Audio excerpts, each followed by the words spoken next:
No, not that reason. No, literally, I got sick off double stuffed Oreos so bad one time, like to the point where I ate like about half a whole package, and I had done it before numerous times. You maniac. Yeah, and it's just like I ate it for lunch, and I had no problems before, but literally during work, during work, I had a problem where it was like, why is my body started to literally physically shake to the point where it was like I can't control what I'm doing. I had to go home, and literally it took me a day to recover, basically.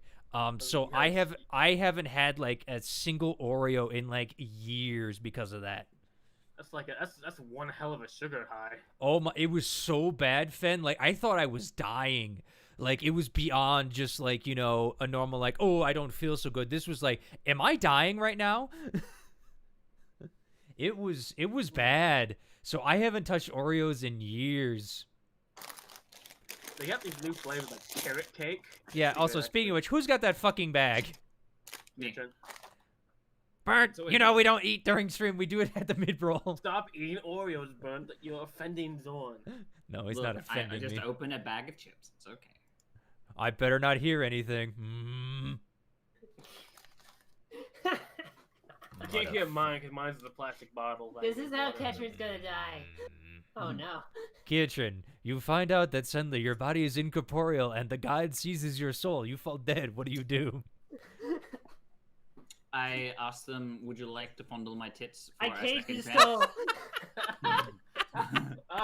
Roll for it. The god says no.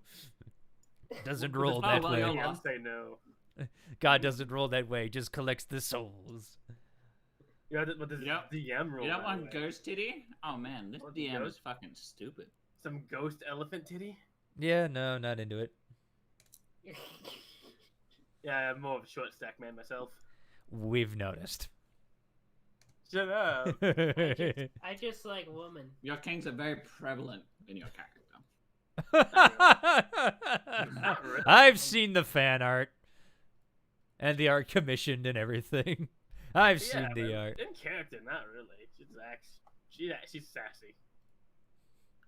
And bitchy. Get upset with everyone. Always. Yes, we've noticed. It's not her fault. Uh-huh. Not really. I don't blame her. Alright. Anywho. Honestly, I think sometimes she has a point and everyone else goes against her. Like every time she tries to step across the line to be on the same side of the party just jumps to the other side of the line.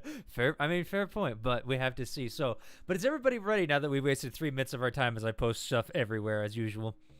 Yeah. To start. And just as a heads up, folks, Sour unfortunately will not be joining us tonight. She's having technical difficulties with the computer, multiple blue screens, unfortunately. So she has given the go-ahead to continue on without her for right now. She will jump in if she feels better about it, and the technical difficulties aren't going to cause her problems. So she has made that choice on her behalf. So until then, I will be playing the role of Maddie. So hi, Mallow. I'm now your wife. I'm uncomfortable. Hey, Mallow, play a dirge for your wife. She can't be here. He's not a bard. Yeah. I just persuade people to like me. He's not wrong. I mean, you persuaded Boomy to like you, then you persuaded her to no longer like you. You persuaded her to like you again, then you disappeared and made her upset. I don't think he Whatever. persuaded her. It was more Boomy got a little jealous. Yep. Speaking of jealousy, I'm ready to start. Are you folks? Yep. All Yeah. right. Yep. Anyway, last time on the Wings of Freedom, our party finally arrived in the city of Stilben. During their arrival, however, they seem to have crossed paths with a certain drow man. Thymore had apparently been asked to leave tal'dorei and was chilling currently in the bar that they had recently arrived at. Jeez, English today. After many questions and emotions, he eventually left the tavern after a fellow who he seemed to be doing business with Kietrin, however, being the nosy person he is, had spotted something a little shifty about this new person, as he caught sight of them talking to a dark cloaked figure hiding in the shadows by the door. Giving chase, he eventually lost both of them due to city infrastructure being not up to code and not knowing the layout of the city. As dawn broke, the party went out for some shopping supplies and salamanders. With all those accomplished, and it fast approaching midday, the party left Stillben and teleported via tree back to the mountain base, where upon exiting, they found 3 orcs sitting beside a campfire. And that, ladies and gentlemen, is where we start tonight's show. Now, I know as we were a little rushed in the end, I will explain what is happening currently, okay? As you folks have exited the tree, you see before you 3 orc women sitting before you, armed to the teeth with about 2 dire bears sitting beside them. They look up at you curiously, but don't make a move to their weapons, as one of them appears to be eating a piece of meat, as the others look only as you guys exit the tree. I just attempt to stay calm and don't make any sudden movements. Mm-hmm. We come in peace. I give a little wave and then head towards the mountain, just to not pay them any mind. Okay. As you go to head towards the mountain, one of them calls up, "Oh!" Okay, And as you see this woman stand up, she's about 7 feet tall, Kietrin. Mm-hmm. So she's a little shorter than you, but towering over most of the other party. As she walks forward, she has a great battle axe on the back of her back, and you see like leathers and stuff just poking out this way and that. She's got kind of like a black mohawk going down a little bit towards a braid that extends past her shoulders. Go ahead. Do they have any of the same markings of those dire bear riding bandits we encountered before? Make a perception check.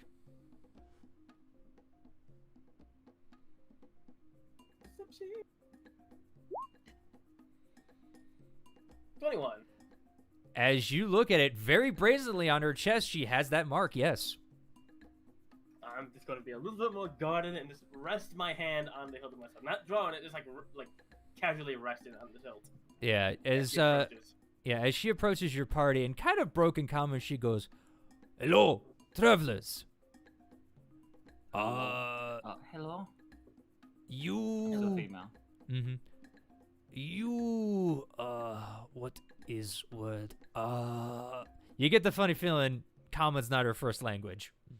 Mm. I'm gonna ask, just in 2 sentences, in same sentence in 2 different languages, like, do you speak Undercommon? And if she said no to that, do you speak Goblin? She looks at you both quizzically with, like, her head as she looks at you. So, I'll say back in Common, so no to 2 different languages, got it. No, common, not... Learning common, still new.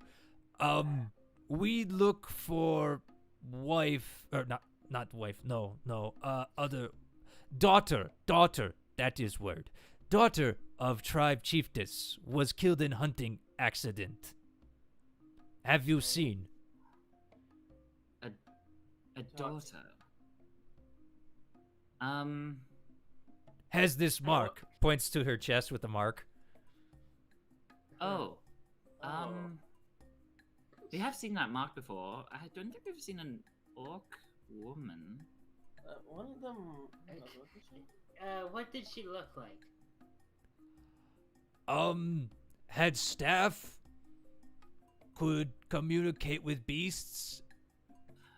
How you say, travel out with bear?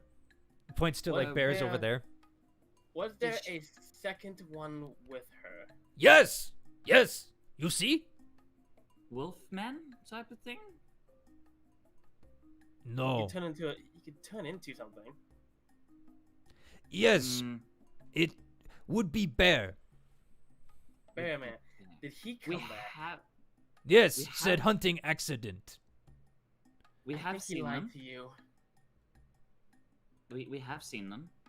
Oh? There was some sort of an accident. I don't know where she is now, but I know that she wasn't in great shape. She was. He'll point towards where the road was, like, up a bit further forward. Last we saw them, up that way. Roll a persuasion check. Sweet. I'm not lying. I know you're not. That's why it's persuasion. I mean, you're not telling the whole truth either. No, you're not either. But this is persuasion, and plus their common's broken, so Persuasion. this is more of like trying to get this across kind of deal. 18. Not She bad. kind of understand. She seems to be understanding a little bit, and she's like, "You speak with chiefess? Who? Our chiefess. You speak Um, better at communicating." does she know common well? Yes. Okay. Where might we find her? She kind of points off in the direction, like by the woods, kind of like by the road. It's like a little, just pointing off to like towards the south just a little bit, and just goes, "Not far, maybe little bit travel." Hmm. What? 1 second. May we, with my group, talk in private for a second?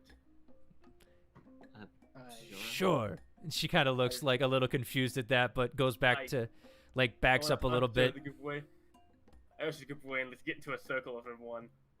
Mm-hmm. And like, okay, we killed her. We don't need to say that. They're gonna fit either. This ain't hunting action. I mean, the person who she was with lied about it.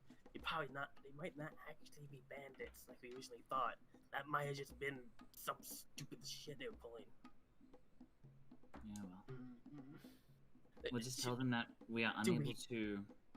So we lie? No. I think... We tell them what happened, but we don't tell them everything. We tell them, Personally. we tell the chiefess. We tell them, because we have another thing we gotta do, and I doubt they're gonna force us to go talk to the chiefess. We've given them information already. But if they misunderstand? They seem to be at least convinced at the moment. What do you think, Mala? I have tricky thoughts about this. I mean, we could say she attacked us, but I don't know how that will go. Probably not that great. And Maddie, you can... Is it you that can speak languages, or was that Bavine? I don't think As I look at her spells. I think she can talk to animals. Yeah, I know she can do that. I think that was maybe Bavine. I don't think... No, I can't do that. If they think she died in a hunting accident, it would be easiest just to go with that and move on. But Yeah, no, at the same time, makes you wonder why the guy lied about it. obviously because they were probably breaking rules. As you guys are sitting there, by the way, one of the dire bears gets up and starts walking past your group. Doesn't seem to pay you no mind as it heads towards the woods. Okay. Does the dire bear look familiar?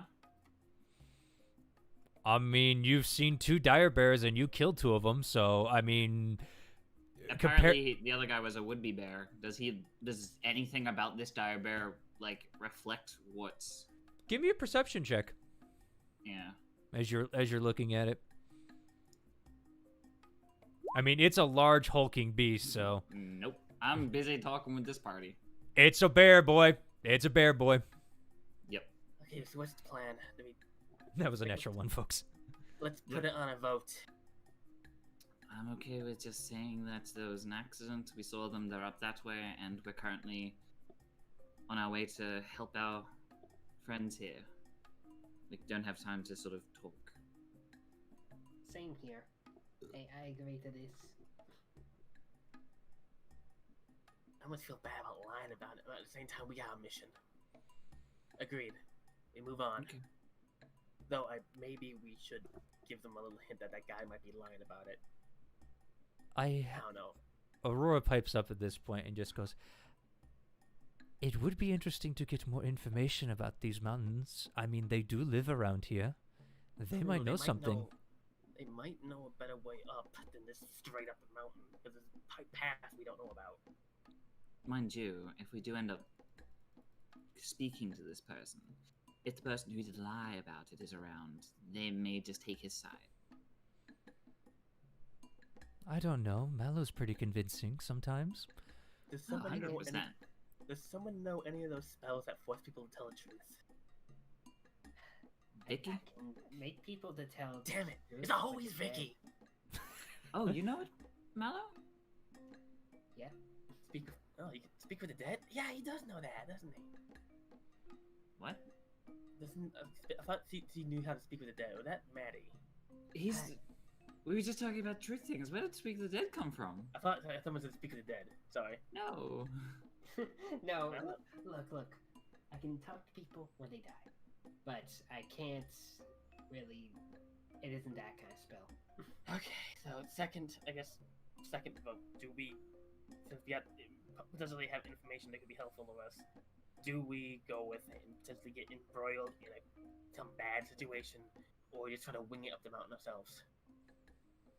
don't Let's know. just talk it out. We'll see how things go. Let's get the info. And I vote that, he pats, the Fawn's back. You should, lead the talk. Okay, sure, why not? Aurora, Better with words than most. Aurora smiles at you and goes, "Yes, I mean, you do have a way with the ladies after all." Yeah. He's gonna. I put my arm around Malak. Yeah, you seduce them. I'm sure you do fine. Maddie Please. glowers. He screams internally at that very moment.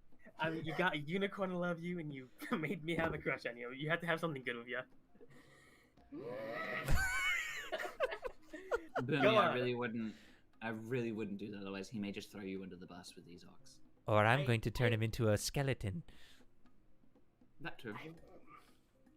I am. You're giving Good luck. me a very hard time to be prepared to have a conversation with these fellas. Well, I can So- do it. Just let me. I need a better time to actually talk to people for once. Good luck. Alright, very well. The Fawn turns around, goes to the group, and he's like, "Okay, hello." I'll keep next to him as he goes up, basically flanking him. Yeah, okay. Let him be in the front. As you go, you see that they're still just munching on what appears to be their lunch. It appears to be some type of, you would assume, deer, and apparently chips. Yep. I could go for some cheesy poofs. No. Ah. Anywho, it appears to be some, like, animal that they probably killed at some point. You can see that the bears had been chewing on something as well as you approach them. The big woman turns around, the one with the mohawk. Yep. You Okay, come speak to firstly, you speak to Chiefess? in a way, yes, but also we kind of want to ask something since we're actually going on travel up the mountains. Hmm? I'm just wondering, do you know any ways to head up to the mountain in an easy manner? Since You see her kind of thinking for a second. Speak with Chiefess Zephyra. first. Oh, Zephra. Yes, I know Zephra. You know how to get. Yes, Speak of cheats at first. Let me guess. yes. You know accident. You help. You tell Alright. how her daughter died. All right. Well, how to put this? Okay, this is a problem. I don't know how to put this down. Do you want me to do it? I'll let you do it. I'm just saying, if you don't think you can find the words. I'm a shy fawn. I'll just talk whenever I want. I know you can do it, Mallow. You can do it. Mm-hmm. I would like to If only I was a bard, I could give him inspiration. I think it's more the role playing aspect. It's all right, Mallow. All right. Boomy's it- just like this little cheerleader, be like, "You can do it. But I believe in you, senpai." Hold on, guys. just out of character, I just didn't know how to put this to words. Do it the basically. best you So- can. All right. That's what you're here to learn. All right. Yeah, very well. Just mumble and stumble through it like Mallow would. Mm-hmm. So much for being a persuasive fun. All right, so It's mostly you're cute. Anyway. all right, so about the. It was the priestess, right? Chiefess. Okay, chiefess. Right, about the chiefess.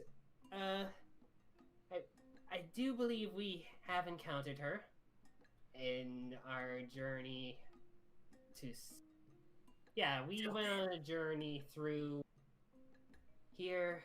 We have encountered her, I believe, but in an unfortunate event, it seems like she died.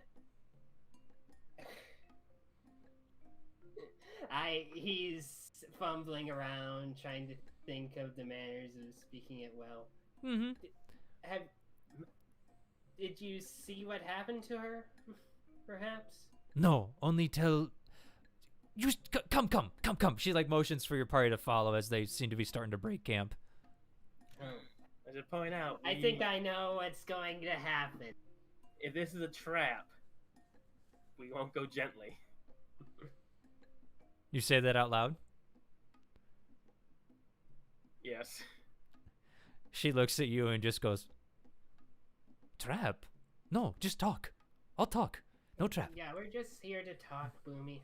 Apologies. They seem to be honest. Apologies. We've dealt with a lot of dishonest sorts through our days.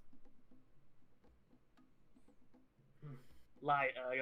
If I see her being confused, I'll clarify. We've dealt with liars before, and we prefer not to. So we will trust you for now. Mm-hmm. She kind of just nods a little bit, understanding about like every couple words, you guess.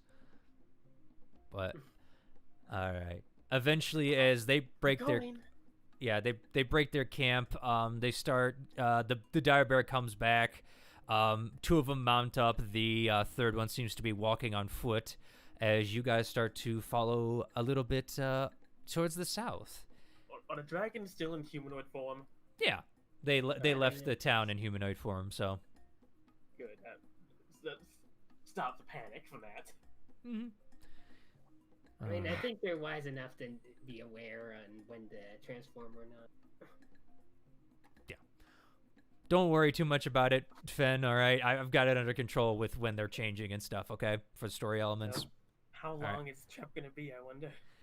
Well, as you guys start traveling a little bit south, what do you call it, east, eventually you make your way for about an hour down the road you traveled till you see an interesting looking camp.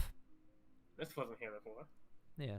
No, it wasn't. As you're looking at about a camp made up of large skin teepees standing this way and that. There appears to be one like long house kind of looking tent, like it's basically like a round shaped A sitting in the ground and it extends out. You get the feeling that maybe that's where the chiefess lives. Large animal pens stand outside the rows of teepees, and inside you can see mostly dire bears actually just munching on this and that and rolling around. Some are actually wrestling. And stuff, and some are just lounging in the sun. Some other, some of the other pens just appear to have various livestock for, like, camps. The one thing you do smell as you come in is just the smell of cooking meat mixed with, like, the sweat of different workers working on this and that, tanning hides, practicing with blades and stuff. So you get kind of especially you, Kitchen, you get a very pungent yet slightly salty smell.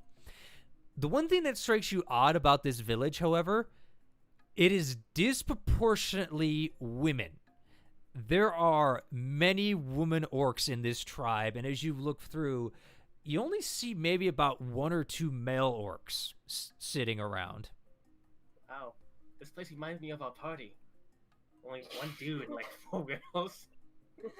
No, yeah, there's literally just Mallow. He's the I'm only 6 guy girls. here right now. And he's awkward. Sit on the couch.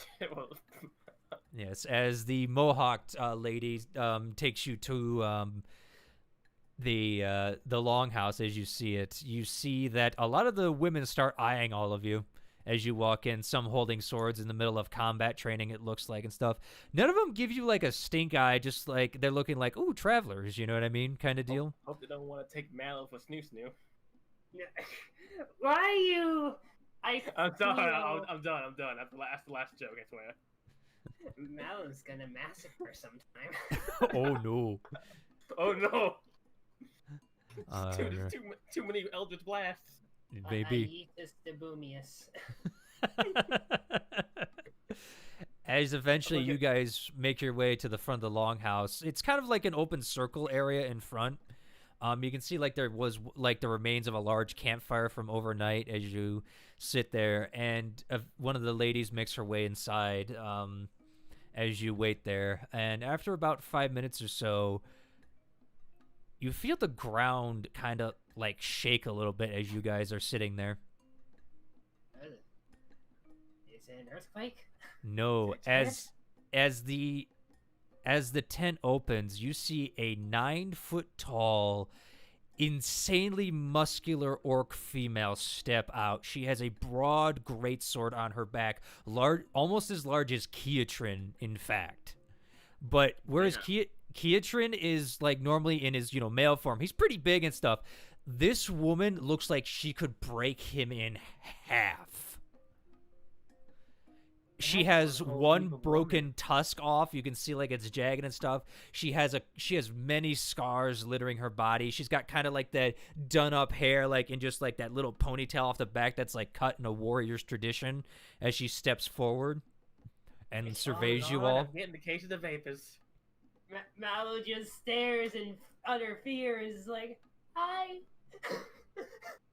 Yes, as she looks at all of you, and then she goes, "Welcome. Yes. So I hear that you have some information about my daughter." We encountered her. Yes, we have. She kind of looks at both of you and just goes, "Well, I'm waiting." One second. Look at the rest of the group and like, make the like sort of gesture. Like, guess- do we? I will. All right. So, yes, to ask firstly, what have you heard?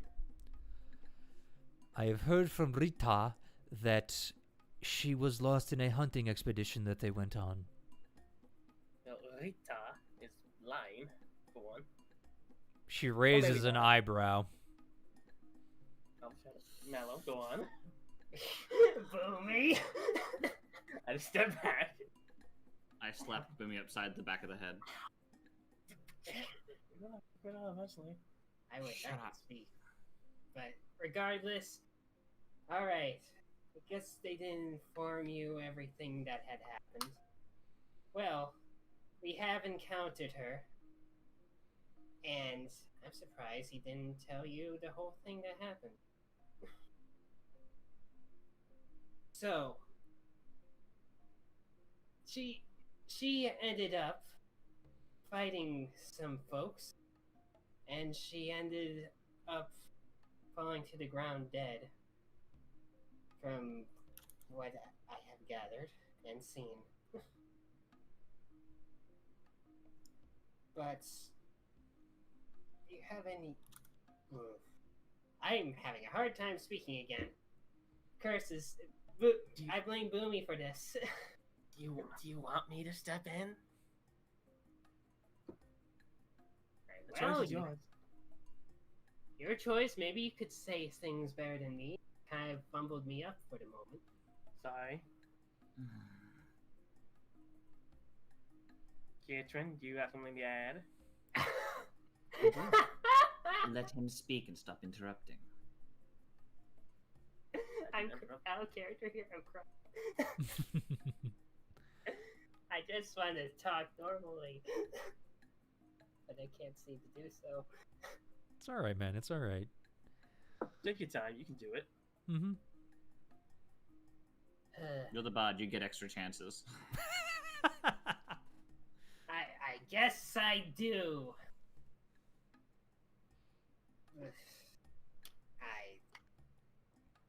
So are you gonna go along, or should I just...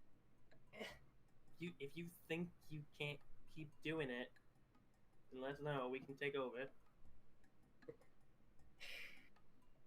Alright, very well. So, keep it short. I'm surprised he hasn't told you all that much. But basically, she began to have an ambush with some certain individual. And we saw the whole thing. She sadly was killed through the whole ordeal. And it seemed like her partner left her out. Like, just ran away. Simple as that, I'll say. She kind of steps forward and looks at you. Roll me persuasion, Mallow. Alright, will do. Oh, Mallow, you have the highest charisma. I do? I know I 10. fumbled up a lot. You know what? That's fair enough. Yeah. At least it's not below 10. No, I mean, and it's consistent. She looks at you and just goes, You fumble as one who is new to the way of speaking, it seems. Yet your words are not all invalid. Oh, we have encountered her, and she was unfortunately died. And admittedly, I'm not that used to talking. But it seems like my party would really want me to talk this through with you. So may as well. Let us Is there any corroborate. questions do you want to ask, actually? I would like the other member of this investigation to be here too. Dura, fetch Ritawa. I honestly do want to. And you see that mohawked individual step up, basically, hand to chest and say, "Yes, chiefess," as she goes off into the tents. Well, she's getting her. May I ask a question? We're getting the guy. May I ask a question? As you do that, you see her body turn back to you again, just towering over pretty much everyone. Even Keyleth, she's about foot taller. She just looks at you. I try to make myself look as tall as possible. I don't flinch. 5 foot. Does your tribe normally practice any form of banditism? In the old ways we did. I have outlawed that. We now are mercenaries for hire. We're the protectors of these mountains. We help those on the road that travel. We are not some mindless orcs, Goblin. We do have a code to follow. And I'm not some mindless goblin orc. I never said mindless, I just said goblin. I said we were not mindless. I'm sorry, I took a little bit of offense. My apologies. Maybe don't judge all orcs should be bandits, No, I'm just wondering because that was the picture we got of what events we observed. That your daughter had laid an ambush with the other person and attempted to ambush people and got killed for it. We shall soon find out, shall we? Yep. Yes. Indeed. I'll step back behind Mallow.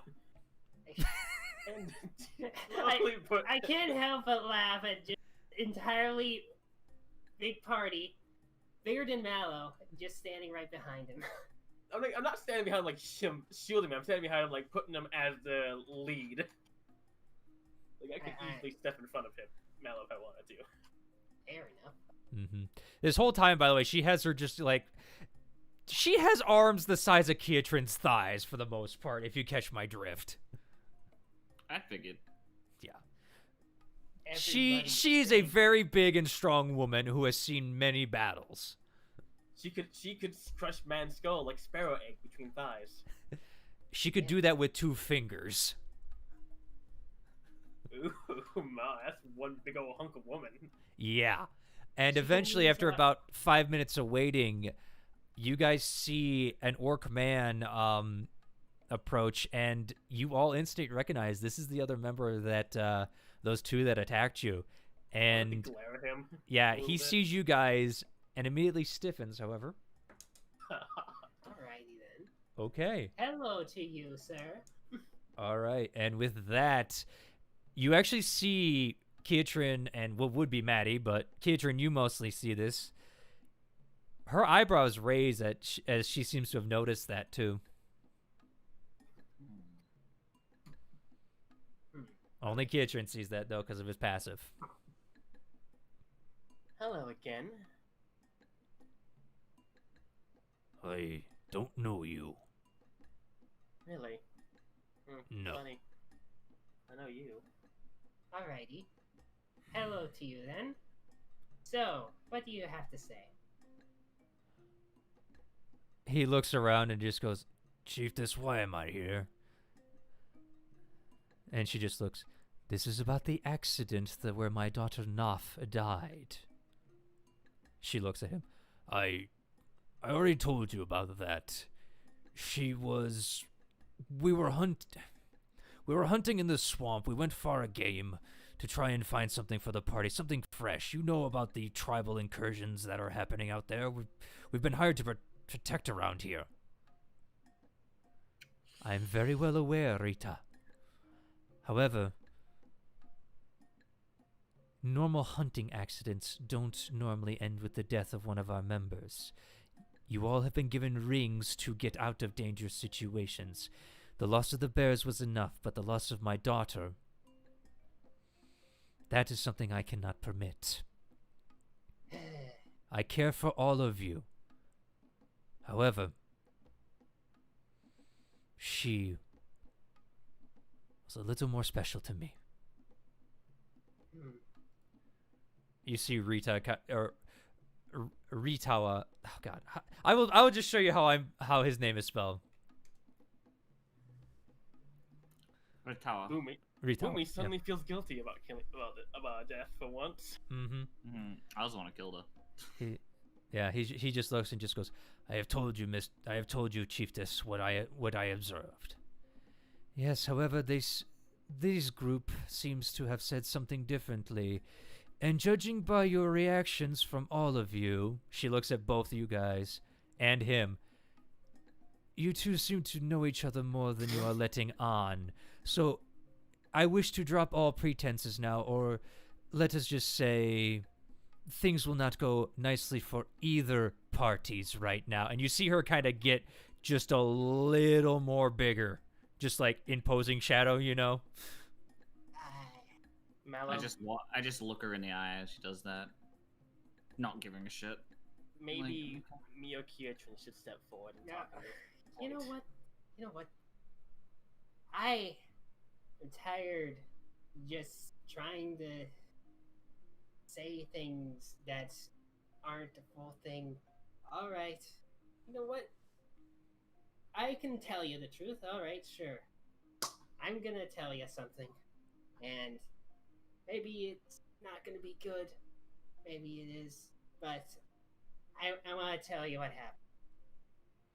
So, you know our orc buddy here? Yes, we have encountered him. And you know what? He started to attack us first. And you know who attacked us as well? Your daughter. We were just minding our own business. We were going on a carriage, but then suddenly 2 big bears showed up and started attacking us, along with those 2. And unfortunately, through it all, your daughter died, and this schmuck over here just left her to death.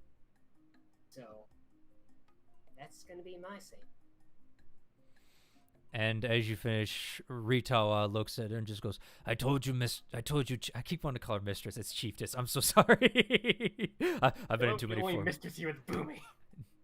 Nah, you got no power over her. You know this. If anyone is Kitrin. Anywho, Oh no. I've told you, Chiefess. We were out hunting. We were looking in the swamp. We were careful of the tribal activities. We didn't even encounter you anywhere near the swamp. At least It's 'cause you lie! Mallow, I want you to roll me persuasion. Alright. Please be... Alright, an 18. When he says that you lie, I want Kitrin to speak up and be like, "Are you sure that you're not the one lying? Because I'm pretty sure that we gave you ample chances to run." Mm-hmm. And as the chiefess looks through... Oh my god. Okay. She looks at you all, and she steps forward and just goes, Ritawa, I trusted you before. I was going to welcome you into my family. However, it seems that you are not as honest as you once said. She rolled a natural 20 on insight.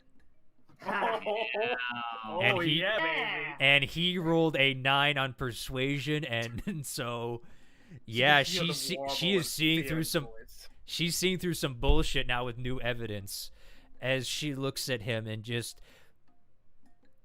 you immediately see her reach for her greatsword, and she just goes, I told you and everyone here, if they were to return to the old ways that we once stood for. And as she says this, you start to see her body enlarge and become hairy as all get out.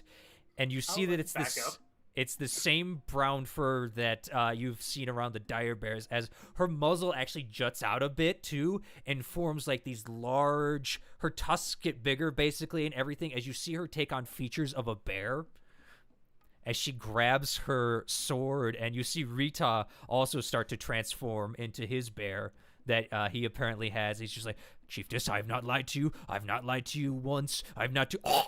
And with that, with one swing, you see his head get lopped off his shoulders. Ooh. He had it coming. You know what? I think it's fitting for him. Yeah, as the body sprays blood all over everything, you see it coat the chiefess a little bit as the body just quivers in front of you guys and everything, and basically just sits there. By the way, I rolled to attack him earlier in case this was to happen. I rolled a natural 20. I rolled a natural 20. She killed him in one... With all his health there, she killed him in one shot. I'm afraid of this woman. You better be. What is she, like level 20? You don't know, but she is definitely strong as fuck.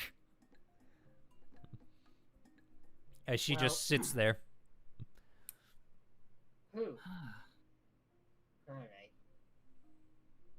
He saw it coming for what... And this is why I don't like lying. Violence. That was my truth right there. And Yes. I'm so very sorry for what happened to your dog. I put a hand on Mal's shoulder and like pat it gently, like not saying anything, just sort of give him a little pat in the back. Mm-hmm.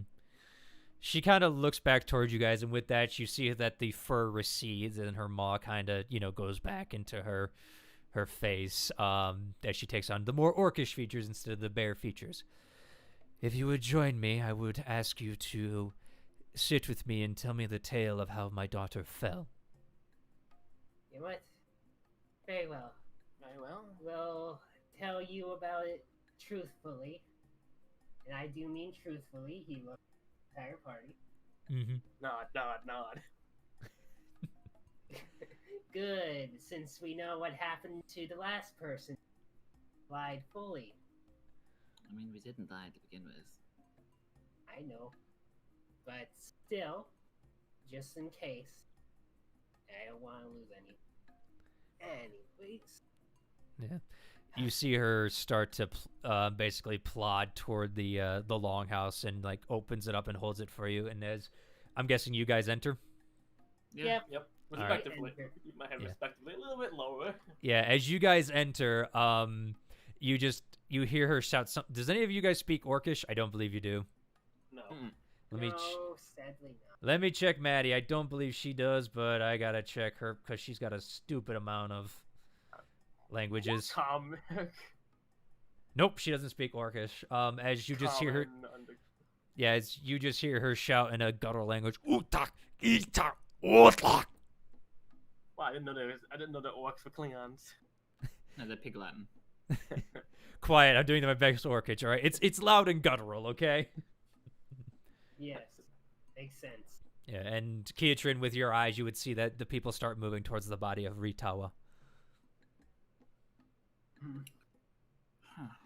As you guys enter, the longhouse smells actually really nice. It smells of like sage and yeah, basically it smells of sage, thyme, just like. And as you look around, you actually see like drying bits of herbs just sitting around on the walls. As you walk in, and on the floor, you see like a menagerie of pelts of different various races. You see plains cow, you see bears, you even see some giant eagle, feathers strewn here and there, and just a nice roaring bonfire in the middle that, seems to keep this place nice and, fresh for cooking and stuff like that. Smoke escaping out the top as, she lumbers in after you, and you see a chair made of what I could be described as tribal with, various bones and leather sitting out, but not like overly overt, like, I'm going to massacre everyone, more just, this is the stuff we had to make stuff with, you know what I mean, at the time. So we made a chair, with this kind of stuff. Yep. The fluff chair. Mm-hmm. As you see her grab like a pot and kettle, and it's a big pot and kettle, as she just sets it down on the fire. As she starts doing that, she goes around, starts gathering different herbs and stuff, and she's just like, so, would you care to explain what actually happened? Alright. I think we all need to tell the full thing. I did say my share. We did get attacked by her, and forgot his name. Because he does. Ritawa. Alright, sure, Ritawa. Yeah, those two attacked us with the bears when we on our travel around some fields? It was fields, right? I can't quite recall. We were on the road. We hadn't yet reached the Key 12 swamps. She kind of nods and just keeps going about her business. They had set up a barricade of 2 overturned carts, and we were getting ready to pad through, and that's when they came down from the hill on either side of the road to attack us. It was an attempted ambush, but we spotted them before they managed to bring it. Yep. She kind of nods a little bit.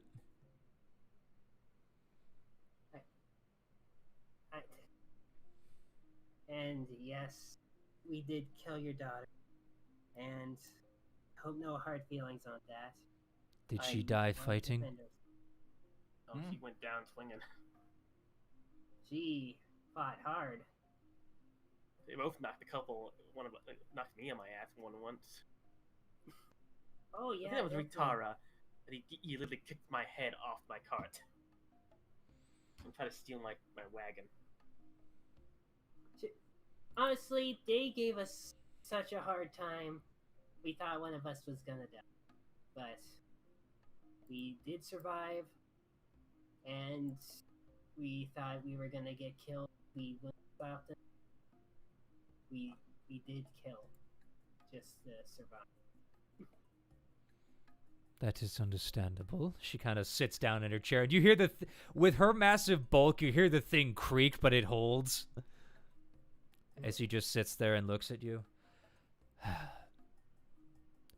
I'm happy to have this matter resolved, and I'm sorry for interrupting you, young goat person. You She looks can- at you curiously. Oh, you can call me Mallow. I'm a fawn. Yeah, I usually don't see them around here. Mallow. Weird. May I ask your names as well? You may call me Luafe. Luafe, Keithrin. Keithrin. Aurora, Maddie, and all of them pipe up with their names, and she acknowledges each one, and she puts her hand to her chest and thumps it, and it's like that, reverberating, hollow sound, of just like someone hitting their flesh, and she goes, I am Chiefess Val the Powerful. Val the Powerful. Yes, and I will Doesn't look spell powerful. her name out.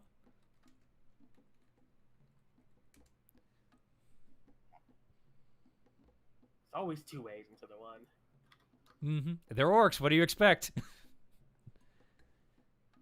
And just as you have heard, my daughter's name was Naf.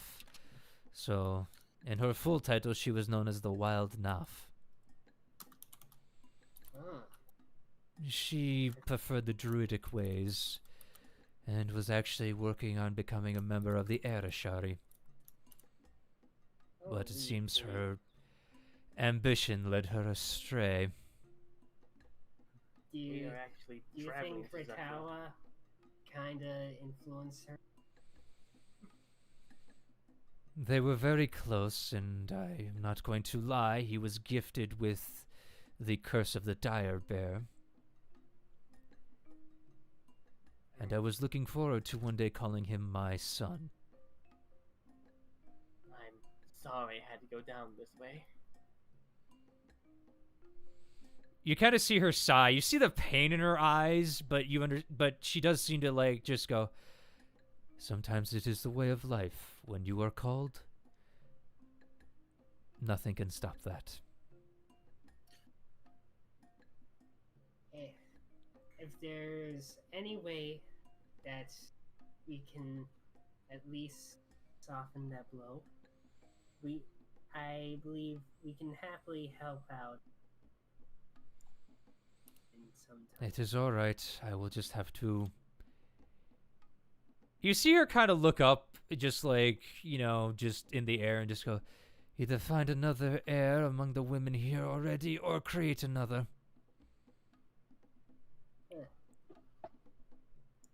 All right, understandable. Maybe be certain on. I guess keep an eye on your dog, or hopefully that they don't go down the same. Yes, well, I'll make sure any more suitors or courters, at least in the more. I don't. She looks like she's trying to explain, and she finally comes. In orc customs, at least in this tribe, males may mate with many females to produce offspring. However, the chiefesses and ones training in the chiefess ways are usually paired with one male for life. Makes sense. Stop a bunch of rival successors. Oh, that is fine if they want to challenge, but it is more just a custom, and the male is still allowed, but however, they are still under the. It's for political reasons now. I understand. Honestly, she's having a hard time speaking manners, just as I am. I'm trying to be polite and not to be as crass as I would normally be with the other orcs around here, as some of Feel free to your. be crass. Yeah, she looks at all of you. Some of your delicate senses might not appreciate my words. Delicate senses. Seems so delicate. Maybe. Oh. Ketrin, do you have anything to say? You've been rather. Everything that has been said has been said. I do have. Unless they have questions, I don't have anything to say. I do have one question. Right? What Did is it? Ritawa have any personal effects? Yes, Not that I my not that I late. want. Go ahead. Sorry. not that we want to take him or anything. I just want to make sure because you mentioned do mercenary work too, and one of the theories we had at the attack of the first time that it might have been someone hired to attack us, but we weren't sure. We want to know if he had any letters or anything that might be about that, or if it was just a random attack. No, we are currently hired by the guild to patrol this side of the road towards the mountains. And as such, we have lived a very peaceful lifestyle, in fact making more of a impact than we had when we were marauders before I took power. The old chieftain was very brutish and didn't use his mind to the fullest capacity that he could. Thank you. I was just wondering if Tara had at some point taking like secret contracts to maybe do that sort of thing. Just wanted to rule out any sort of other factors. We'll find out soon enough. They are currently disposing of him towards the bears, as well as making sure that his personal effects are accounted for. Okay. But please, the tea is ready. As you see her get up and actually pour you all some tea. Oh I will boy, take tea. I will take a nice long sniff before I take a taste. Yeah, it's a very pleasant aroma, and to compare it to what IRL stuff, it smells like Earl Grey almost. You know, when I was younger, I never really appreciated tea. Now suddenly, it just feels so good to drink. Yes, it is an acquired taste. Keatrin, by the way, you get an oversized glass. I'm not surprised. You got a chieftain size glass. Yeah. I'm about their size. It makes sense. Yeah. Did I get And the they leaning seem to country respect you in for it. cup? Yeah. Mallow, you get Do a I get tiny little baby glass. Yeah, you two kind of get little baby glasses. Maddie actually gets a bowl. You know what? I just Fair start enough. drinking. About the dragon, they probably get glass because they're doing humanoid form. Mm-hmm. Yeah, and as I described, it basically tastes like Earl Grey. Delicious. So I had some tea from this one woman who lives out in the wilderness near the river. Mm-hmm. Tea. Have you met her? She kind of thinks back a little bit. Lives near the women. Lives near the river, in a little like hovel. We don't Yeah. travel up that far. We normally stick around the mountains, as this is our ancestral grounds, per se. And now that we protect the road, kind of need to stay close to that. We don't go into the swamp, but we protect anything coming out of the swamp, akin to trolls, giants, grungs, and then we also protect from the mountains any harpies, wayward air elementals, or the various giant eagles that might show up. Speaking of the mountains, does anyone else want to ask her this? Is Kirsten want to speak up and ask this, or should let us ask this? I'm asking because I want to make sure everyone, out of character, everyone gets a chance to speak and do something. I don't mind. I don't care. Honestly, Okay. I'm having the most talk of this certain stream, so I'm quite happy, even though I'm stuttering. It's doable. You can see how well my... Classic Mallow. Yeah, sure. But, yeah. Hear the pain in your voice. Okay. Alright, so, I want to ask real quick. We actually need to go up to the mountains. And we've been curious in asking if there's any easy way up to a certain place. Zephyr? Zephyr. You are looking to get to Zephyr, you say? There was someone Yeah. there who apparently can help us.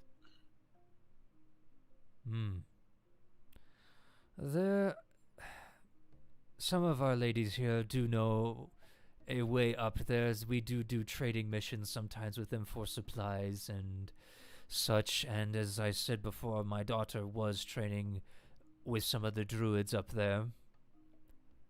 I would have sent her with you, but unfortunately she seems to...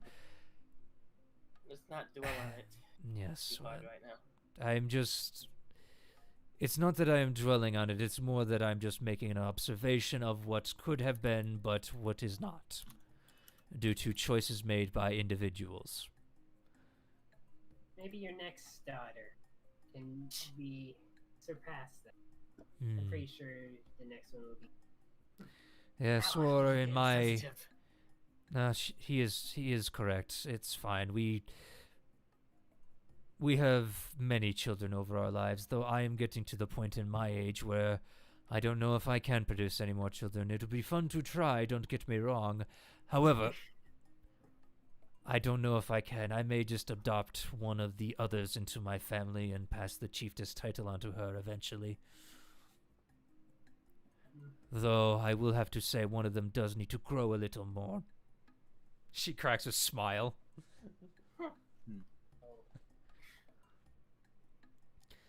Anyway. Yes, we do have guides that could take you to Zephyr for the right price. As you have helped me solve a mystery, I will say we will lower the price normally we would charge for a guide if that is all right with you. That'll be fine. I prefer paying full. We appreciate it. Let us just say you have done me a favor, and so I will see that a favor is done to you. She looks at you sternly like, no, you are paying me what I tell you to pay me. All right. You see Honestly, Mello, can't say no. haggling, you don't haggle the price back up. Be friendly here. Yeah, All but right. when the giant lady, when the giant lady tells you something, you do it. Mouth just face palm. I wish you'd listen to that bit of information, Boomy, sometimes. See, she's bigger than you, And I'm bigger than you. and you're not normally a lady. Raises an eyebrow at that. Speaking of which, you guys did get a rest. Hold on. You know, out of character. Boom, We didn't get a you're rest. freaking telling. We had Yeah. a long rest before we. Oh, that's before right. Yeah, and then okay, you guys. That's right. You guys didn't. You went straight from Turnbull. That's right. Okay, yeah. So yeah, that'll be tomorrow. Okay. Okay. I thought out of my head. My bad. Yeah, no, Okay. I'm still a female until Tomorrow They- potentially. get around to that. Mm-hmm. All right. But yes, normally we would charge about 200 gold, as the travel up there is a little treacherous. However, all we ask now is 50. We can do that. All right, definitely. I will send Dura with you.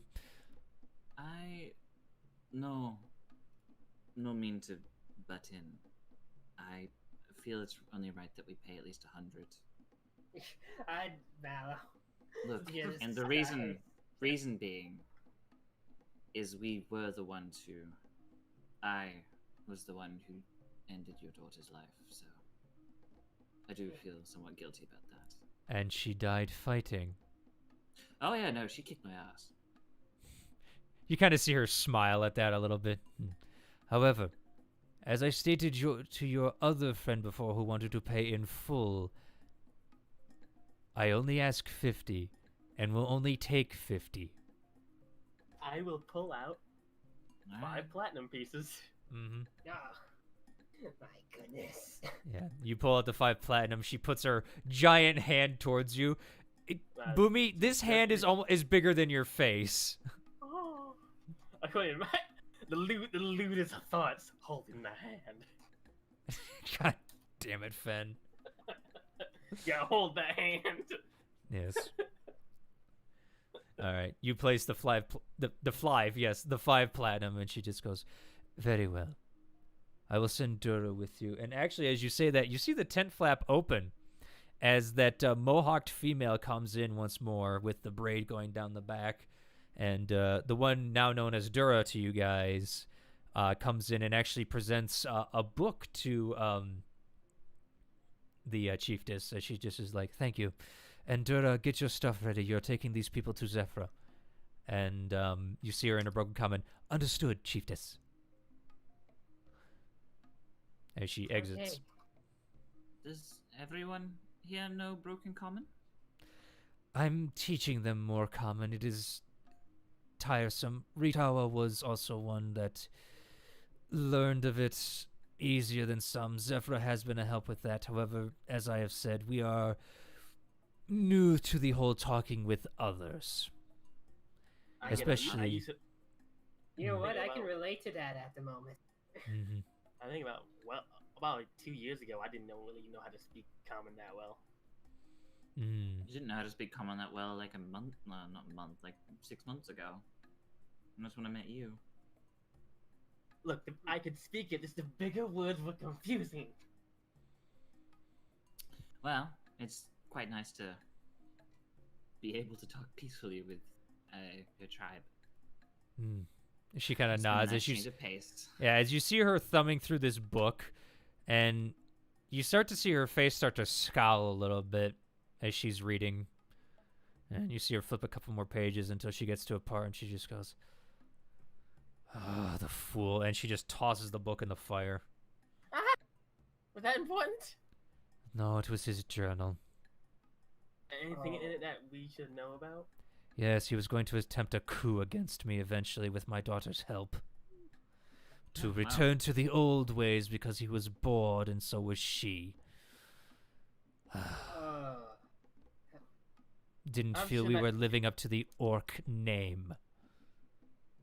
Sure, that coup would probably ended the same way you ended him.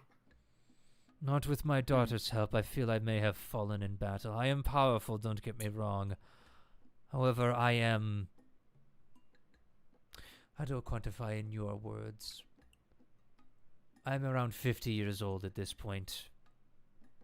Oh well, I think. Keyleth, how old are you again? Don't you know it's rude to ask a lady her age? No, you're not a lady. Yeah, well, Yeah, but you seem to love addressing me as such. Yeah. Mallow, with your high intelligence, you would know 50 for an orc is insanely old. Orcs don't normally live past 20 or 30. And even then, that's old. To live to 50, this woman is just... How to say it? Ancient in the eyes of some orcs. Oh wow. See, does She's she almost even she have doubled wrinkles? the lifetime of Yeah. All right. Well, I guess I'll say that's an impressive amount of age that you have witnessed. I like to think so Right. sometimes. Yeah. Usually orcs don't really live that long. That's amazing. Hmm. No? No, they don't have a long span. Sadly. Oh. I mean, I didn't think. I thought they had like a similar to humans, or is it because they're always warring and they tend not to live long? I don't know. I've never really paid attention. Me neither. We don't Also really that. talk to orcs that often, so I understand. Hmm. We met a few half orcs. Yeah, but again, they're half orcs. That makes sense why they live a little longer. Yes, and they're also not as... She kind of flexes her muscles. Strong as we are. You know, very true. You're probably the strongest woman I've seen. I'm pretty strong. She cracks a smile at that. Lily, Chiefess? compared to everybody else, you are a twink.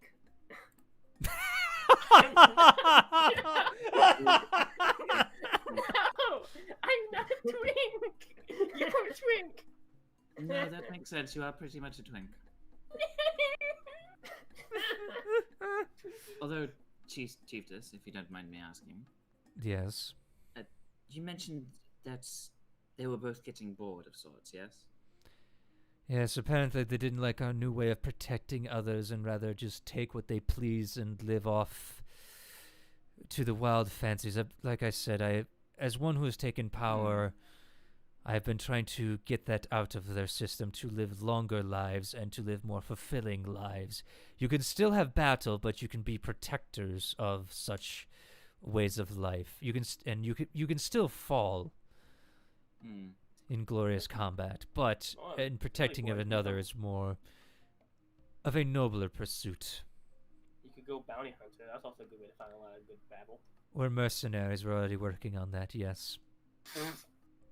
Might I suggest, I don't know if you have much contact with Stilben, but I know for a fact that people that come in through the ports of that place, me included, do often like a bit of battle. Do you perhaps have a ring that you could maybe set up like a coliseum or something? Maybe allow them to entertain themselves, as well as not causing bloodshed? We do have fights on occasion between the tribe to... Oh, Ketrin would like to hear about that. Ketrin always like to punch things. It's mostly for the males to prove their vigor and honesty, That's fair. Ketrin likes to punch things. but females are allowed to participate for sport and leisure and stuff like that. It's a custom, but it's one that we are trying to change away from. And again, right now, currently, as you have seen, we are now currently down a male. That's Yep. fair. May have to go visit the Tri-Tusks soon. Right. Yes, they're another group of orcs that wander out here and are not necessarily as merciful as we are. Good to know. We exchange blood every now and then to not stagnate our population. But no, if you're honestly that desperate for males, have you ever given the thought to maybe tempting with humans or half-orcs? That is up to the human lady. That is up to the ladies and the men. I don't care if they want to mate outside. If they want to breed us half-orcs, they can. However, it is up to them, and as we are a traveling nomad, we really don't see much people sometimes on the road. Nah, that That's goes up the fair. road. This road, despite being a major port, you don't see that many carts on it these days. They travel in bigger caravans than you're probably used to. That and Westron got leveled. Yes, I have heard rumors about that. Some group apparently helped stop that. Hello. The Misfits, as they're called. That's us. Looks at you. We live persuasion. up to the- Roll we a live up to the persuasion. name. Roll a persuasion, Boomy. We live up to the name. Yeah, you guys you're starting to get your word spread. Ah! 5. She doesn't believe it because I'm tiny. She looks at you and just goes, I Too tiny. I don't believe it. They said they could produce fire from air and stomped the giantest of foes and demons that came from there. I can prove it. I can fight. Yes.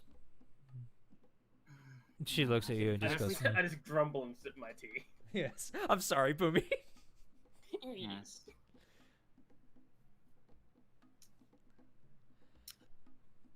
Misfits is such a weird name we gave ourselves, though. Yeah. You could blame a certain Godam on that one. Yeah. Hmm. The name was his idea, but she didn't believe us, Keyleth. So Well, yeah, it doesn't matter if she believes us or not. The fact is, it is the case. I mean, if she'd like, I could... I don't know. I'd rather not spar with you, because you'd probably kick my ass just as much as your daughter did. demonstration. Go wrestle a yeah. bear. You want me to what? Go wrestle a bear. That'll prove your worth. I'm pretty sure they do it on the daily. That's true. Some of the women do, yes. Even some of the men. If you want wouldn't to, prove you are more anything. than welcome to. Though don't expect the bear to pull the punches. Oh, well, last time I fought a bear, I nearly killed it. I'd prefer I didn't.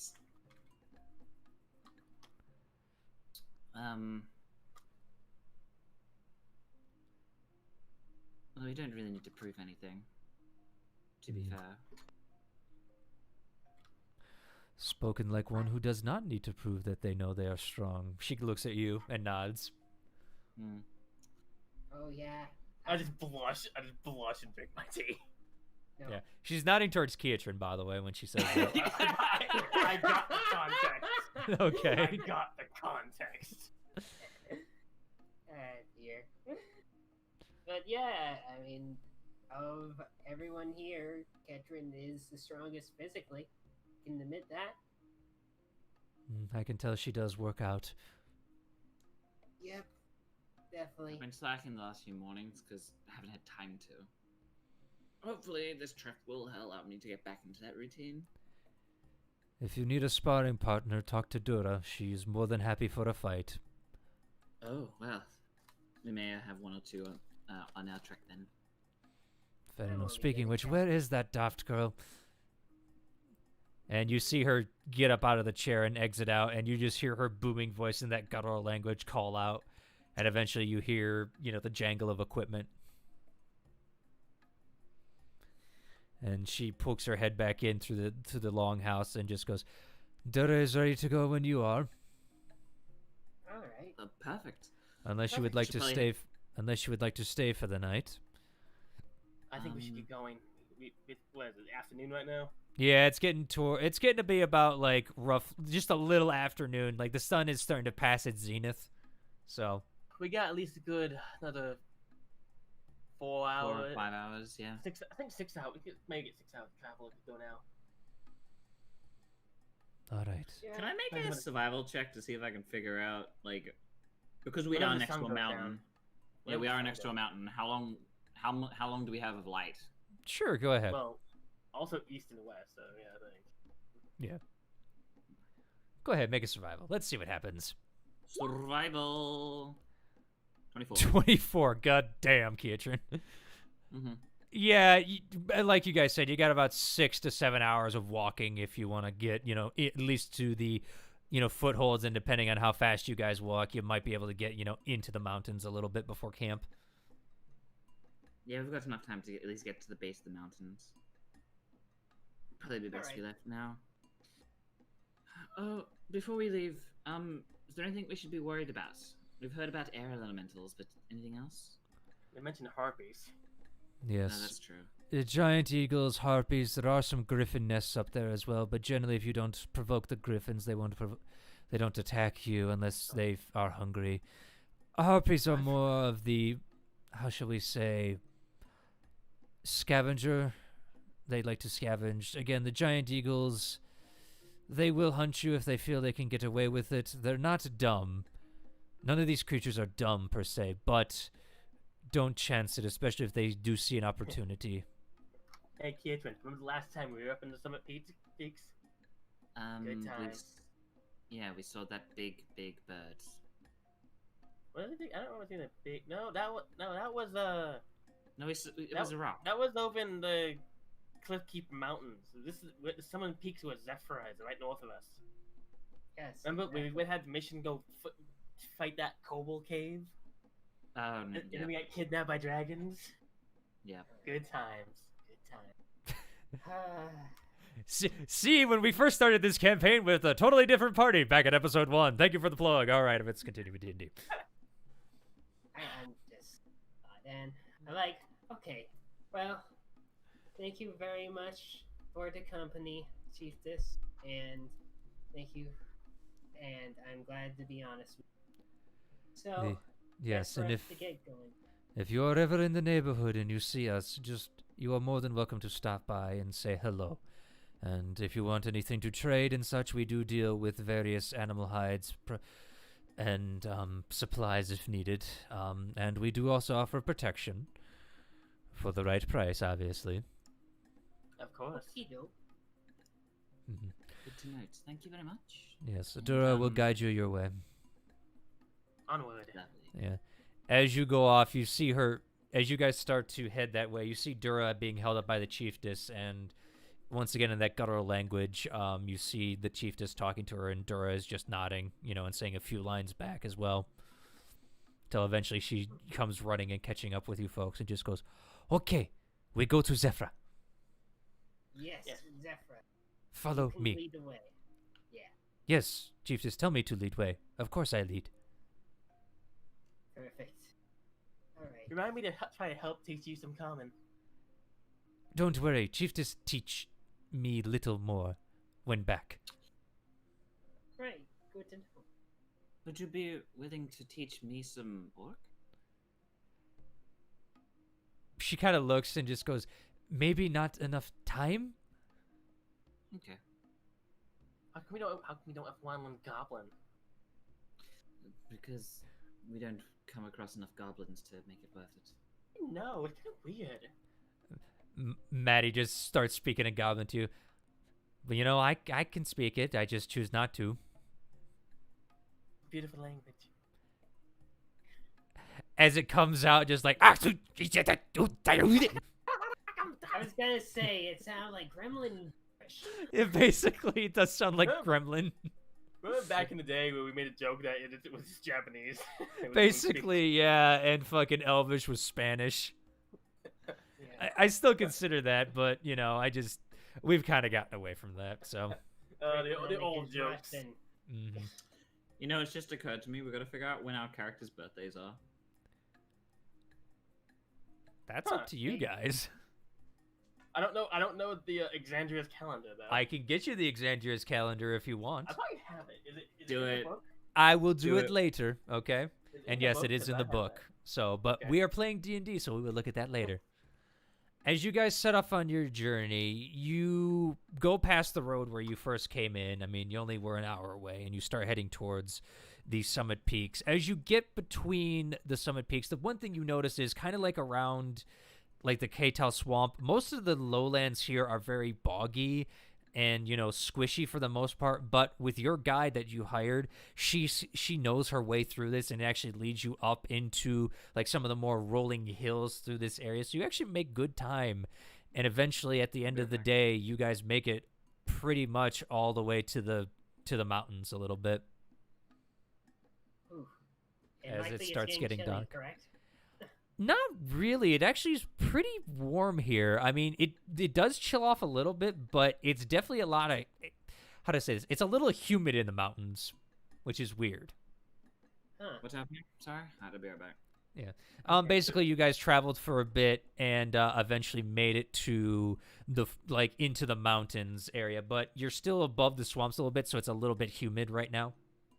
Yeah. So it isn't. Yes, we set up camp for the night. Mm-hmm. All right. So, who should take this shift? I'm okay with taking first. Right. I guess I'll take second. Lumi. Are we doing 4 shifts or 3 shifts? I keep my hand, but We always do 4. I'll do last shift if guy wants to take 3rd shift. What am I? Chop liver? Maddie steps up. I assumed you were going to watch with your husband. She kind of grumbles and just goes, I could do that. Cause that's Sure, that's sure. normally what you do. True. These past few times it's what you've done. Well, we have changed a little bit on the sleeping schedule, haven't we, with the whole cart ride? Oh Yeah, man, you know what I just realized, Owen? Hmm. So the entire time we were in town, we forgot about Skeleton Buddy. Well, he's still at the town. We just left him there. We forgot. Oh no, he's gone wild. We keep That's gonna forgetting be about the funny. skeleton. She's got 2, actually. She's got 2 skeletons right now. She's got 2 skeletons and a salamander. Yeah, Wasn't one- I wa- totally wasn't forgot one- about we this. lose them eventually. I It's- keep it's forgetting how it about this. happens. You guys are right. I keep okay. For the sake of brevity and because, you know, we've had a lot of, you know, just going this way and that with just everything. What I'm going to say has happened is Maddie's smart enough to know not to bring skeletons into town. She told them to wait in the swamp to guard each other. Nothing happened. You guys met them back up. She's kept them with you guys in the trees and everything, and now I they're should point traveling out- with your party, okay? I should point out one of those skeletons is the chieftain's daughter. Yeah, but the bones really don't say shit, so. That's an orc Yeah. skeleton. Yeah. If it was a zombie, then it would say a lot, but Yeah, no, it's fine. It's an orc skeleton. Don't Either worry. way, we're all good, okay? I keep forgetting about them. We need to write them down. I know. Okay, I'm sorry. I'm a bad DM on some things, all right? I get we all forgot about it for like 2 sessions. Yeah. Well, shit's happened, so. Anywho, you guys start to make camp. Are you guys lighting a fire and stuff, or no? Yeah, Actually- I'll help light a fire, and I'll use my new cooking tools to Actually, Maddie's got it. I got my new cooking. No, don't worry. Well, about it. I can still Spell. cook. I have a cooking Yeah, no, tool. she- I can help cooking very Yeah, well. but like for firewood and stuff, Maddie does the wild cunning thing that she usually does, so. Okay, Yeah. how many people am I cooking for right now? You've got 6 normally in your party plus 1 more, so that's 7 currently. Okay, so that's 7 of my 14 jerky rations I could prepare. I know everyone else has extra wet rations too. Ashens? Rations. Yeah, fair enough. And as you, I'll agree to eat from the big jerky rations I'm carrying around, which is for the whole party, to use 7 of them of the 14 to basically make up a nice hearty stew. Actually, question. how the hell am I? Yeah, go ahead. Since soup can go farther than normal rations, can I use less rations to feed the same amount of people? Well, because you have cooking utensils now, and you will be able to grab water from, you know, her, basically her, spirits and stuff. I would like you. Okay, how do I want to roll this? I can roll for cook's tools. Yeah, give me cook's tools, which you are not proficient in technically. I don't think you don't have. I actually am. I took the proficiency in them. I'm proficient in them because I am a folk hero. That's right, you are. Okay, yeah. Roll me a. I think we said that was wisdom, didn't we? Because it's more survival based thing.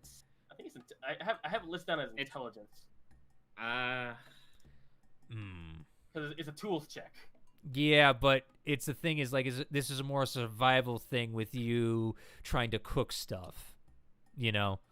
Make some tools. For right now, you do it with survival. Yeah, hold on. For right now, go with your check right now. I will decide later if we want to change it to wisdom, okay? Okay. For right now. 13. Probably we don't get to eat less. No. Unfortunately, you're not the greatest of cooks when it comes It's been a while, okay. Yeah, it's been a while. You know, you're usually just cooking for yourself or eating rations. It smells passable for the most part. It's definitely not going to kill anyone or make anybody sick, but it's not the, you know, the hearty grub you guys had last night at the at the tavern. Pretty much what I've done is basically boil the jerky so it's no longer super tough and made it soft, basically. Mm-hmm. Made it soft, serve it up in a slight broth. There you go. Mm-hmm. Passable. Yeah, it's passable stuff. You, unfortunately, are not able to find any, like, spices or anything right now with this as well, so. But it's passable for you guys if you enjoy, for Boomy's cooking, it's about the same.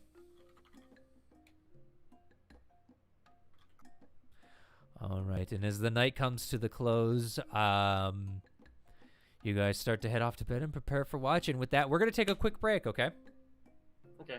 All right. Because I could use some lubricant for my throat because I'm starting to get a little scratchy. Rip. Yeah. So we'll be right back, folks. I'm enjoying this. I really am. I'm so happy you guys got to meet the works. I'll be right back.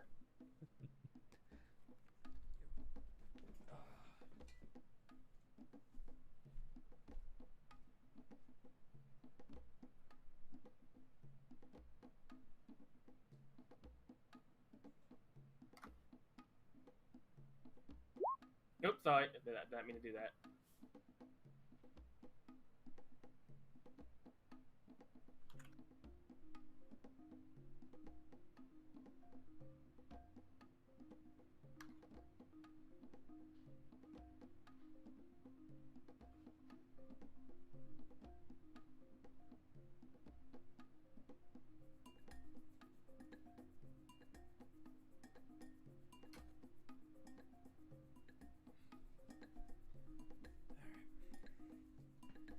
Okay.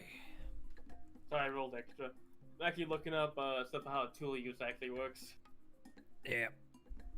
Okay. Oh, that was good. I needed a drink really bad. I was starting to, it's like my throat's starting to get a little scratchy, so it's like gotta lubricate. So from what I found on like how tools used, and like if I tinker's tools, it's usually always intelligence, but like things like other tools, the DM usually decides based on the context of how you're trying to use them. Yeah, and the thing is, like with cooking, it's usually just survival mostly. You know what I mean? Yeah, with cooking, so. I'm already proficient with survival, so like with the tool, using the tools, you add the tool proficiency onto any other. Right, check. which would be the roll plus wisdom. So it'd be survival. So it'd be survival, wisdom, then plus tool proficiency, which is another. So that's like plus 16 with that, actually. No, that's not how that works. It's wisdom plus your proficiency for the tool. Which is the same as my survival, which is also my wisdom plus proficiency. Right. So should I make it wisdom check for cooked tools? Yeah, because it's more of just like knowing, how to, cook, to a certain degree and stuff like that. It's more of a, it's not really an intelligence-based thing. You could argue that sometimes it could be intelligence. It could be, yeah. But it's also more, you're also looking at plants and stuff like that around the area as well to be able to determine, especially like this kind of cooking, like what is edible and stuff and making your best call with it. So now, baking is intelligence. Yes, baking is intelligence because that's more of a science, yes. That's chemistry. I will agree with that, but this trail stuff, yeah, no. Also, how the fuck am I dropping frames on D&D? I dropped 30 frames at one point. What the fuck? How are you dropping frames? I don't. It's a steel screen. I'm back. What's going on? I don't know. Dropping frames. Not a steel I dropped screen. 30 frames at one point, and I'm just going, how the fuck did I do that? Fantastic. I know, Hooray. but again, I mean, I didn't even drop that much when I was playing Trucking Simulator. What the fuck? Lol. I swear to God, if I hear those chips again in session, I will summon a Balrog from the deep to destroy you, Keyleth. Balrogs fall, everyone dies. Oh, all right. But yeah, all right. You guys back? Yeah, I'm here. Heck yeah. I'm back. Yeah. Heck. I'm going to destroy Keyleth with those chips. Hey, I will- Mallow, can I get a t-shirt with your character's face in it and just him saying heck? It's a good marketable idea. It really is. It really is. All right. Yeah, it's his catchphrase. Mm-hmm. As you guys pass off to sleep, the first person to take watch was Keyleth, Mm-hmm. I believe. I believe so, yeah. Indeed it was. Yeah, Keyleth, you take watch. Roll me a perception check, please. Perception. Let's go. Perception. That's a 21. 21. I mean, for the most part, you don't see anything. You see the odd animal here and there, but nothing really bothers you guys. At one point, you do see a giant shadow in the sky, and you look up, and it's definitely bird-like, but it doesn't seem to be, causing you guys any distress as it flies over. Fair enough. So your watch comes to an end without a hitch. Sweet. I'll go wake up,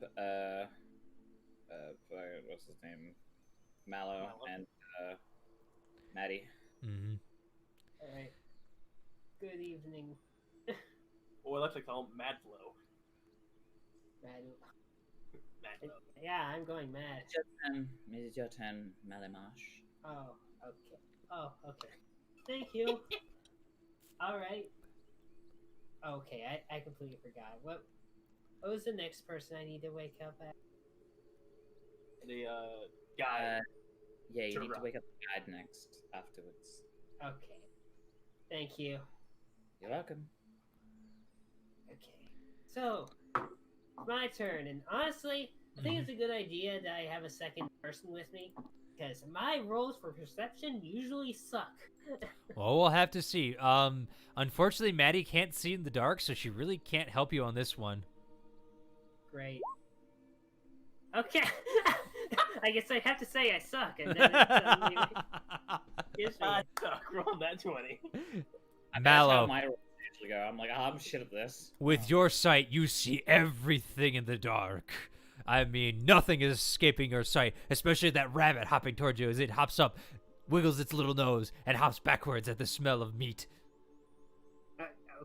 Oh no! It wants our flesh! It's a killer rabbit. Yep. It's my Auntie Python, holy ghost. Look at the bone! No, I mean from the stew. It smells the fire and the meat cooking, or that did cook. Yeah. Okay. I don't know what meat that is, Cow meat. but yeah, nothing too big happened. Just No, rabbit. not really. I mean, again, like Keyleth, you see like bats and other various animals flying in the night. You don't see any giant shapes like he did, but I mean, nothing's getting past you. Fair enough. You feel pretty I- confident in that. I didn't expect anything to. So, I guess he'll just be happy that he actually sees things for once and goes and pokes the guide away. Wakey, Alright. wakey, it's your turn. She kind of yawns. You see her tusks gleaming a little bit in the firelight, and she just goes, "Okay," and gets up. Right. However, during Very that time, oh, go ahead, Mel. I'm sorry, I didn't mean to interrupt. He just said he's just giving her a compliment like he'll do good. I wish you best on your night and good night. Yeah, Dura Now kind of stop hitting on all the girls. gives you a thumbs up, like, okay, you know. Yeah. She seems really like just a generally happy person. You get the feeling. Yeah, honestly, it's nice to see a very young. Mm-hmm. However, as the night goes on, I need everybody but Boomy to mute. Oh no! Oh no. Boomy. No. Hold on. Oh, no. I need to... Hold on. Give me 1 second. Give me 1 second, okay? I should have had this up, but I'm an idiot and forgot about it. Yep. Keep breathing hard. Yeah, that works. Hold on. Give me 1 second. I breathed in my own. I breathed in my spit. Yep. All right. I need you to give me a wisdom saving throw, please. Okay, is this a charmed effect? 1 minute. No, this is not. Okay, okay. I have to ask. Mm-hmm. 11. That's a fail. All right. As you're sleeping, you're having a dream where... Actually, what would you be dreaming of, roughly, I would say? It depends. Am I having a bad dream, a good dream, or just like a surreal neutral dream? That's up for you to decide right now. I am dreaming of my mother. All right. Just remember- like a half-remembered memory of childhood. Okay, and you're kind of remembering that, you know, growing up and everything with her, and you see her smiling face in the household where you grew up, you know, running around the big banister stairs and everything, you know, passing Back through halls. the back halls. You're passing the bookshelves, and you know, as you were a little tyke, you kind of knocked over some, and you see her go to pick some up, but she actually slips and falls to the ground. And as you're going to console her, she kind of gets up and smiles at you, and as that happens, the dream kind of fades away from you, and you're suddenly standing in a white, blankless void. I don't like this. Yeah, and as you sit there, suddenly you kind of see a castle, like a tower, form around you, and you see a bed with an end table, torches and braziers all sitting across from it, and you see a hooded figure sitting there, your mother right next to her, kind of sleeping. Am I In the still a bed. child or am I an adult again? You look down at yourself. You are full grown. You Do I are have literally. Do I you're have lit- my full faculties about me? Am I lucid? Yeah, you are. You're like, what the fuck's wait, I can actually think. You move your arms. You can move. You can think straight. Everything as this hooded figure sits before you. Your mother sleeping in the bed. Do I have any equipment on me? Yeah, you have all your equipment. Weird. I would like to quickly draw my sword in panic. You draw your sword, and the figure waves their hand and just goes, "There's no need for that." And your sword magically disappears, like it wasn't even there. Where am I? Who are you? You are dreaming right now, and I am the one holding your mother safely in my castle, Define safely. away from Thymor.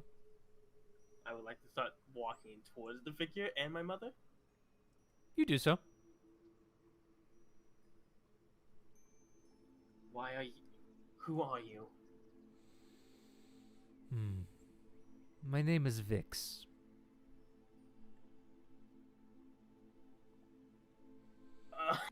And why are you holding my mother? Or protecting her, as you say? Let's just say that Thymor has intruded upon my lands and my research, and, well, I found this one hiding, or actually I should say not hiding, being transported away and rescued her. And she's told me a lot about you, Boomy. Or should I say Luafe? Yeah, I was gonna ask how'd you know my other name. I don't think she would have known that. Well, let's just say the dream spell can reveal a lot about a person. Get out of my head. I don't like that. Alright, you don't want information? That's fine. No, I no, can no. I leave. mean, don't just look in my head like that. I want information. Yes. Then choose your words carefully. I'm here to help you if you really want it, but I can also just say, I don't care, and, set your mother free tomorrow, to fend for herself in the vast wilderness. Don't do that. Well, don't be angry or stubborn about, the ones trying to help you, I'm sorry. I'm just used to a lot of all the things usually happening. It's kind of hard to trust if you understand. I can understand that very well. And Boomy, as you've gotten closer, the one thing you notice about this figure is that their cloak is shrouded in bones. Like, you see, like, a rat skull on their, like, holding their hood up kind of deal, like, right where the chest meets. You see, like, bones appearing different ways around the cloak and such. But you can't make out their face. It's the one thing you can't make out. So, Vix, was it? Yes, my name is Vix.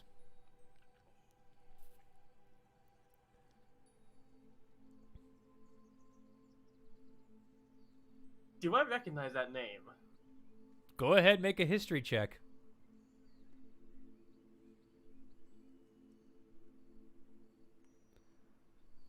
History. Mm-hmm. 15. You've no clue, Captain.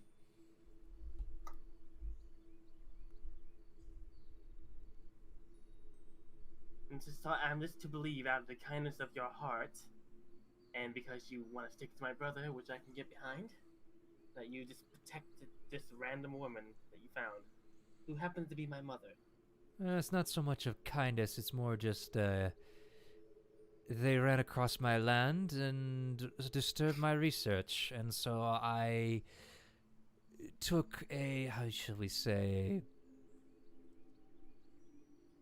egregious offense against that, is one word to put it. And then your mother, seeing a captive woman being held by a man, one starts to think what's going on.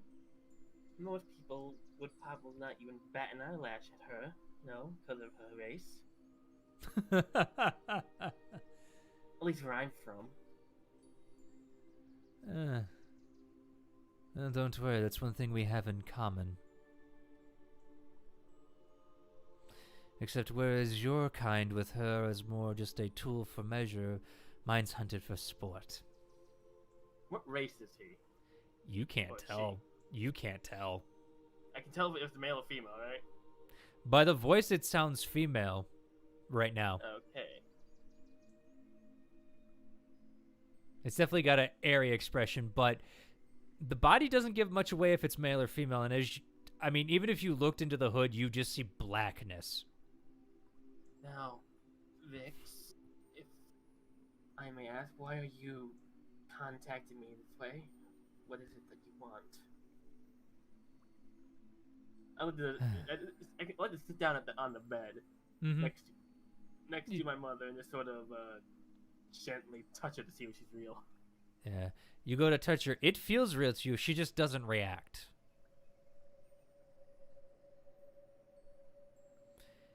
And Vix actually gets up and stands a little bit across just to let you sit down. She seems to understand, and she just looks at you and just goes, Get a little misty-eyed here.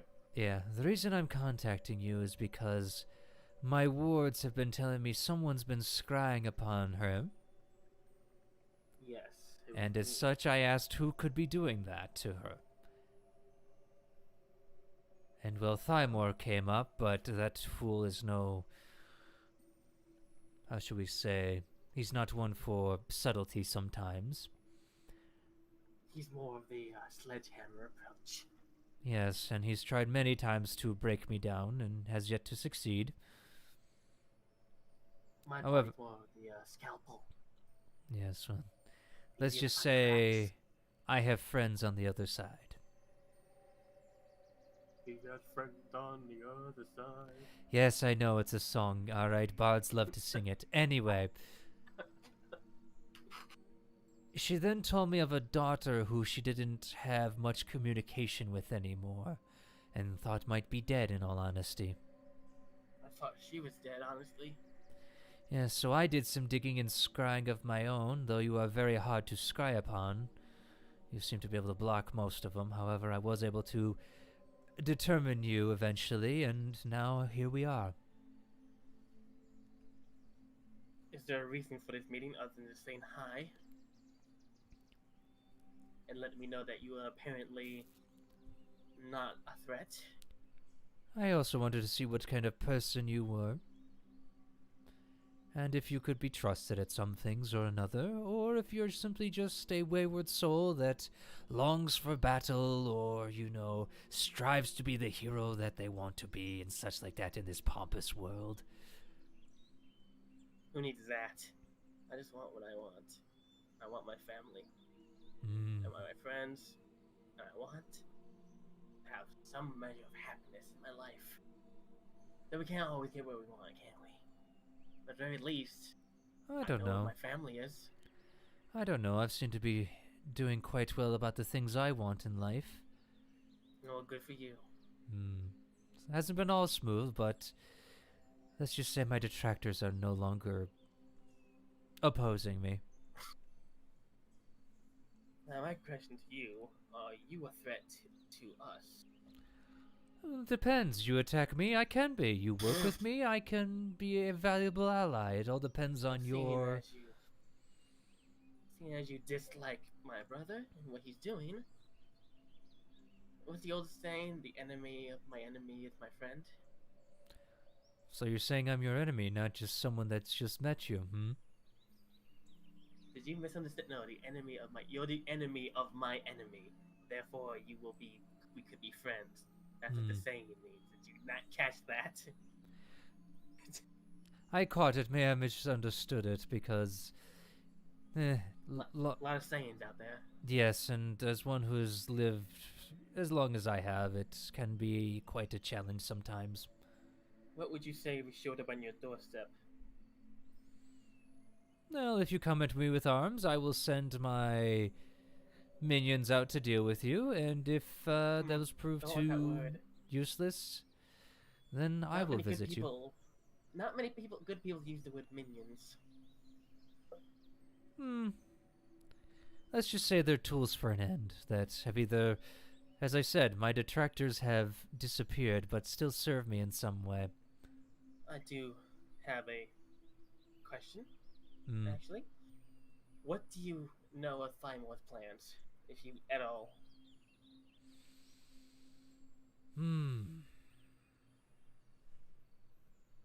We know enough what we're doing, but there's certain things that don't add up. I don't really care for his plans. I more care the fact that he has attacked me outright with no cause or remorse and has destroyed precious amounts of research I am working on. I see.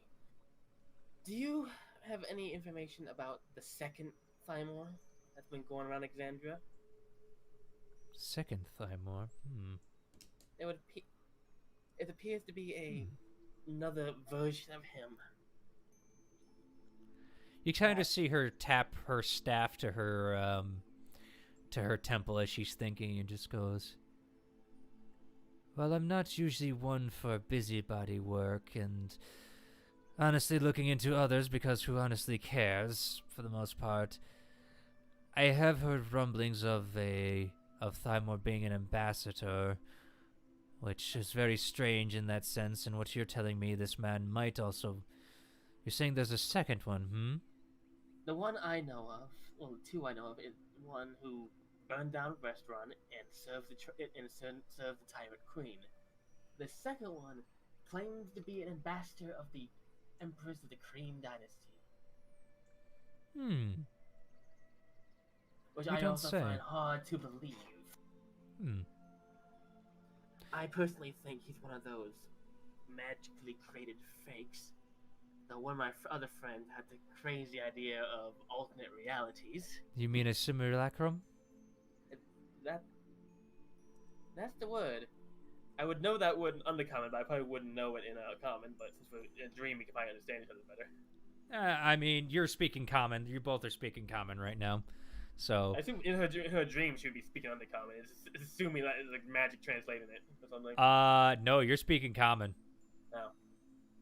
No. Simulacrum. Yes, I think simulacrum. Yes, it's where one creates basically a doppelganger and such. However,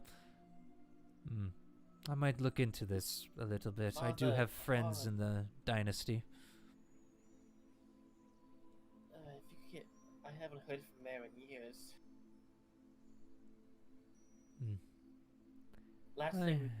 The last thing I heard from my brother, the one who's going around destroying shit, is that he burned our ancestral home to the ground and came here to start the Chroma Conquerors.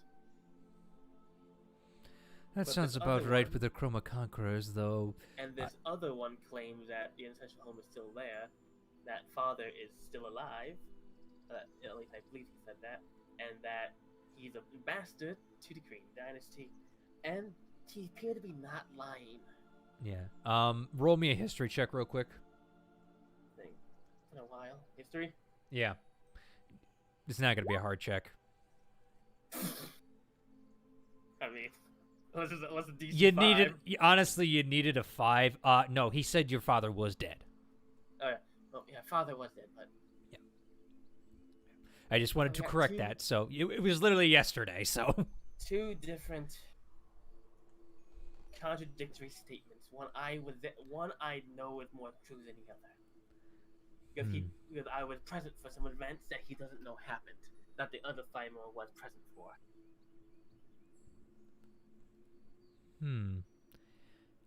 I can look into this and see what,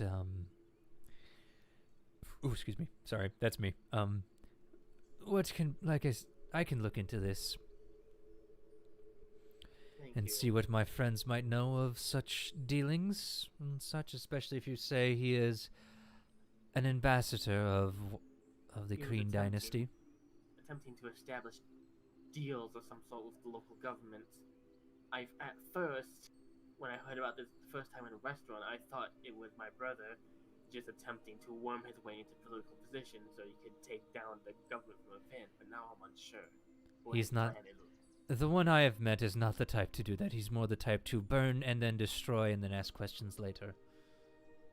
The brother I remember the one I know now does that a lot. The one I used to know when I was younger tended to be more subtle.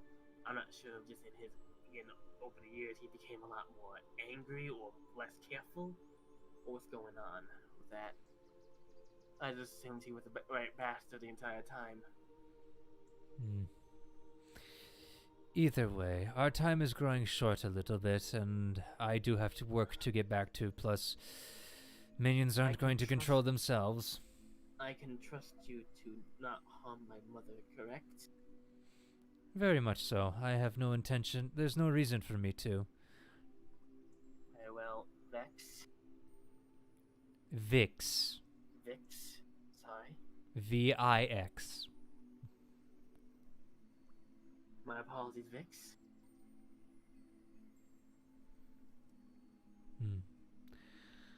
Very well. I will see you eventually, I assume, because you're going to want her back. But until the meantime, I will take care of her with all my power. Am I to assume you're gonna want something in return for this? We'll see when the time comes. Very well. I'm gonna lean down and hug my mother's sleeping form. You hug her sleeping form, and as you hug her, you're back in that nice dream you had before of you being a child and your mother hugging you and, just talking to you in Goblin and Undercommon and just, teaching you the various ways and stuff like that. As you have a very pleasant dream. She's gonna wake up crying. Yeah, until eventually Dura shakes you up and just goes, "Time for watch." Wipe some tears from my eye. Okay, I'm up. Yes, you up. You leak water. Okay. Called crying. Crying. You Crying. cry when you're sad. No, me punch stuff. I love the honesty. Solves problem very easily. Kusnaf, come on, get up.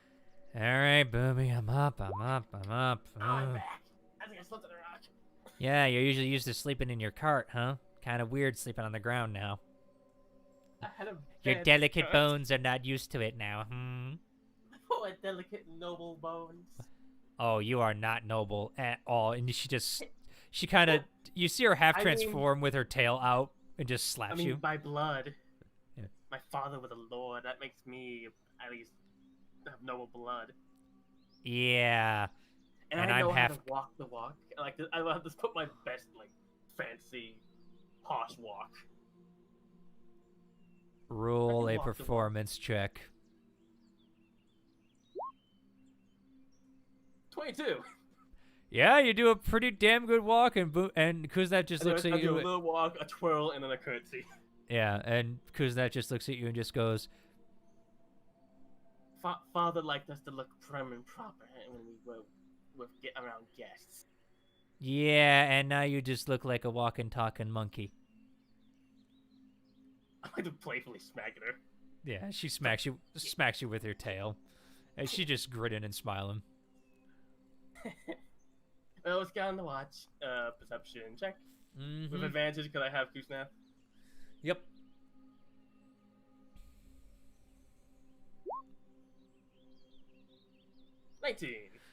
Without a hitch, eventually you watch the sunrise. You do see what you think is an eagle off in the distance, but I mean, with that sight, it's hard to tell the size of it, but it might be big, might be small. You don't know. Perception's a bitch. Or perspective. Keatrin obviously wakes up before anyone and starts to shadowbox. And actually, Dura wakes up and motions over to you to actually start sparring with her, Keatrin, as you... I will. Oh, yeah. No, you two get into it. And she's tough as hell, so you're actually able to land good, solid punches. And she gives them right back at you, kind of deal. The interesting thing about it is, she seems to be trained kind of like you are, but just a little differently. Oh, yeah? Yeah, the monk party. She hits just as hard as you do with her fists. And while she is big and bulky, she is definitely lithe and is able to dodge a lot of stuff that you throw at her. Oh, no. And as I'm this very is... impressed. Yeah, hold on. I want to make sure I can do this now. Yeah, I get that curse removed. Uh-oh. Uh-oh. Uh-oh. She doesn't have it. Well, She that's because doesn't... you had Isn't it prepared? Well, no, she doesn't have 100 GP worth of diamond dust. I'm not seeing it in her We inventory. bought it. I remember us I- buying it. I yeah, know. we bought it. I thought you paid guys for it. bought it. We paid for it. We did. She I probably didn't write it down. Is it in her inventory or in her bio under treasures? I checked both. It's under neither. We bought it. I know you did. I was there. I remember. Let's wait till next time then. Ketchum doesn't mind staying to go for a little longer, but we'll ask her No, what but she the did. thing If is, she didn't Maddie do it, would then- take care of this right now. Is the thing. Yeah. Well, She said if she didn't write it down, there might be a good reason for it. She probably just forgot. And we've forgotten to write stuff down a bunch of times. Look, this is case in point, the skeletons. Yeah. I forget how much I think she bought like 300, didn't she? I think she bought enough. All right. As the DM, I'm going to say she bought 300 GP worth. If I'm wrong, people will tell me, okay? I'm sure. But Okay. as the DM, I remember her buying it because I sold it to you guys. Yeah, So- because they had fucking knew everything about everything. Yeah, because I was rolling like just a motherfucker. So, all right. So she's going to walk over to you after you're done sparring, Kietrin. And you just see Maddie just go, all right, let's get you back. And literally claps her hand on you and casts Greater Restoration. As she does that, you feel your body twist and turn a little bit. And you kind of black out. And in the back of your mind, you just hear someone just go, ah, no fair. Teacher was close. As it just disappears. And eventually you kind of like blink back to as your vision clears. You look at your hands, you look at your body, you're like, you're back. All my voice. Ugh. Now, how does the orc react to him turning Oh my from a goodness, woman into you a have big, handsome abs. man? Mm-hmm. That feels so much better. Alright, thank you. I'm You're not welcome. the only man anymore. I'm Dirt. lucky. But I would like to pick. I like to, in celebration, pick up Mallow and just toss him in the air and catch him. Okay. He ain't gonna like that. Please tell me you just fly, Mallow, so you don't come down. He Aw. went- Toss him up. He keeps going. He and crosses going. his arms and he flies. Yes. No fun. No You should fun. pretend. You should pretend that like gravity stopped working for you, so you're just like, just fly out. Nah, I think he's a little Fucking bit. make Boomy panic. It'd be He great. cut. Are you gonna go land by your wife? Yeah. Well, he's just gonna go a few feet to the side and then just land right next. Fair You're enough. no fun. You're no fun. Just nonchalantly, yay. Yes, I like it. Yay. I like it. So how does the orc react to seeing him become a handsome Lockstar man? Oh. Okay. Why are you so curious? Rolls to see if they have a crush. She looks at you and just goes, "Suits better. Yes, makes sense now." Yeah. Yeah. You seem Yes, out of I'm- place in other body. Personally, I'm Indeed. gonna miss that ass. I will kick you. Go ahead and try. I'm good at dodging. Please do. Want to see how far she go? Oh, don't fucking tempt me. I might. This is Dura. I mean, I literally said when she cries, she punches people. So what do you expect? She's an orc. True. He's gotta kick the goblin. Don't kick the goblin. Yeah, fuck it. I'll do it. Let's see if I can send her. Send her flying. It'd be great. I've turned around all laughing, trying to walk away nonchalantly and like a kid. Okay, Kietrin, roll me an athletics check. Boomy, roll me acrobatics with Sake of it. disadvantage. Of what? With disadvantage as you're not paying attention, as you claim. 21. Boomy, you're having a great time, and suddenly your feet are no longer on the ground. Did he And- just crotch punt me? No, he kicked It's you in the more of a ass, full punch. but he didn't do damage. It's more just he lifted you up and with his strength sent you flying, and you're like, huh. Oh, there's a treat. There's a treat! Dex save. Is my head stuck in a nut hole? We're gonna find out. I hope so. I fucking hope so. Dexterity save, please.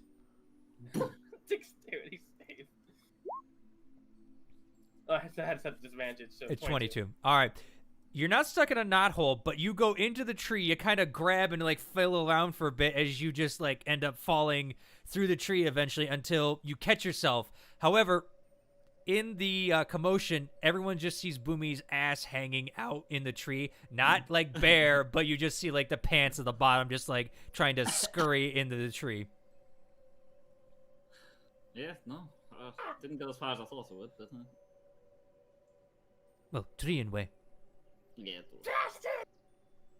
Well, you're the one who suggested it. I'm going to yank on your trunk so hard. Try it. See what happens. Dura, What happens, Boomy? Mallow, Dura comes over to you and just goes, "They married?" Hmm. You can. You know what? Yeah. Oh. He just looks back over to Mallow with like a serious sort of face. He smugs. His face turned to a smug. Mallow, give me an insight. Adrian, What? get me down. No. One. Tall. Mallow, as you Yeah. say they're married, you see her eyes flash with a little bit of disappointment.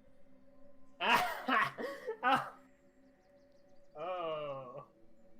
Fine, I'm going to climb down now.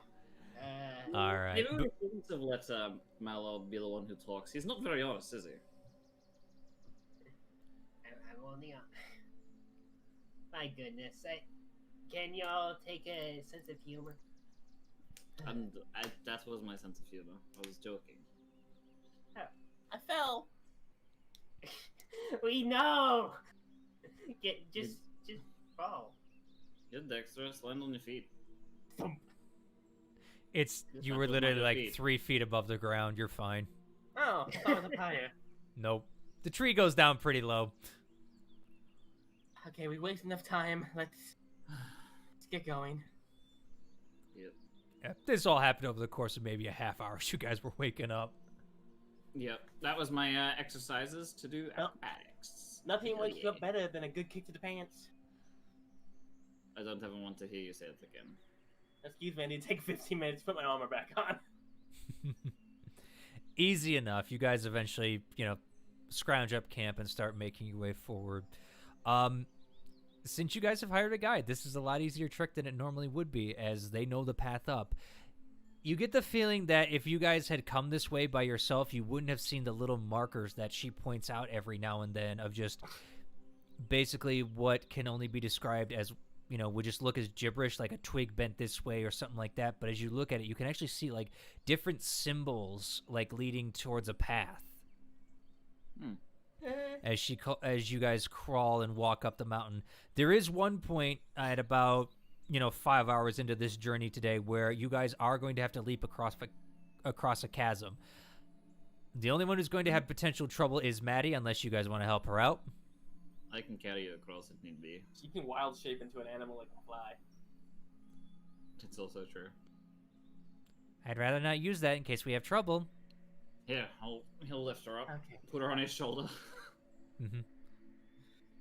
Like he always does. Yep. Just had a fucking casual fucking horse on his shoulder and just carries her over. Yeah, man. Yeah. You can, look at the hook. Yeah, you can bench press a horse. Impressive, isn't it? You know what? I he What? is not listening to me. What? I'm just making idle conversation about how powerful our group is. Yeah, we're powerful. Thank you, Boomy. I Do appreciate you need it. help getting across too? Flies away. I just like to imagine he's like, no, I got this, and just walks off the edge and falls for about 3 feet before flying off. Yeah. Mm-hmm. Boomy just Literally, that's Boomy him. will just leap across it. I have a really long leap. Yeah, you guys are able to leap across. The dragons, actually at this point can now leap across easily, so they leap across too. It's more Maddie who couldn't make this jump per se. As eventually you guys head this way and that. You do come to a point where you guys have to kind of hold yourself to the rock wall Dura kind of taking charge. I need everybody to make a dex check, please. Do you need the dragons to do so too? Yes. Just a dexterity check. Yep, just a dex check. It's not a save yet, so. 23. Yep. 14. Okay.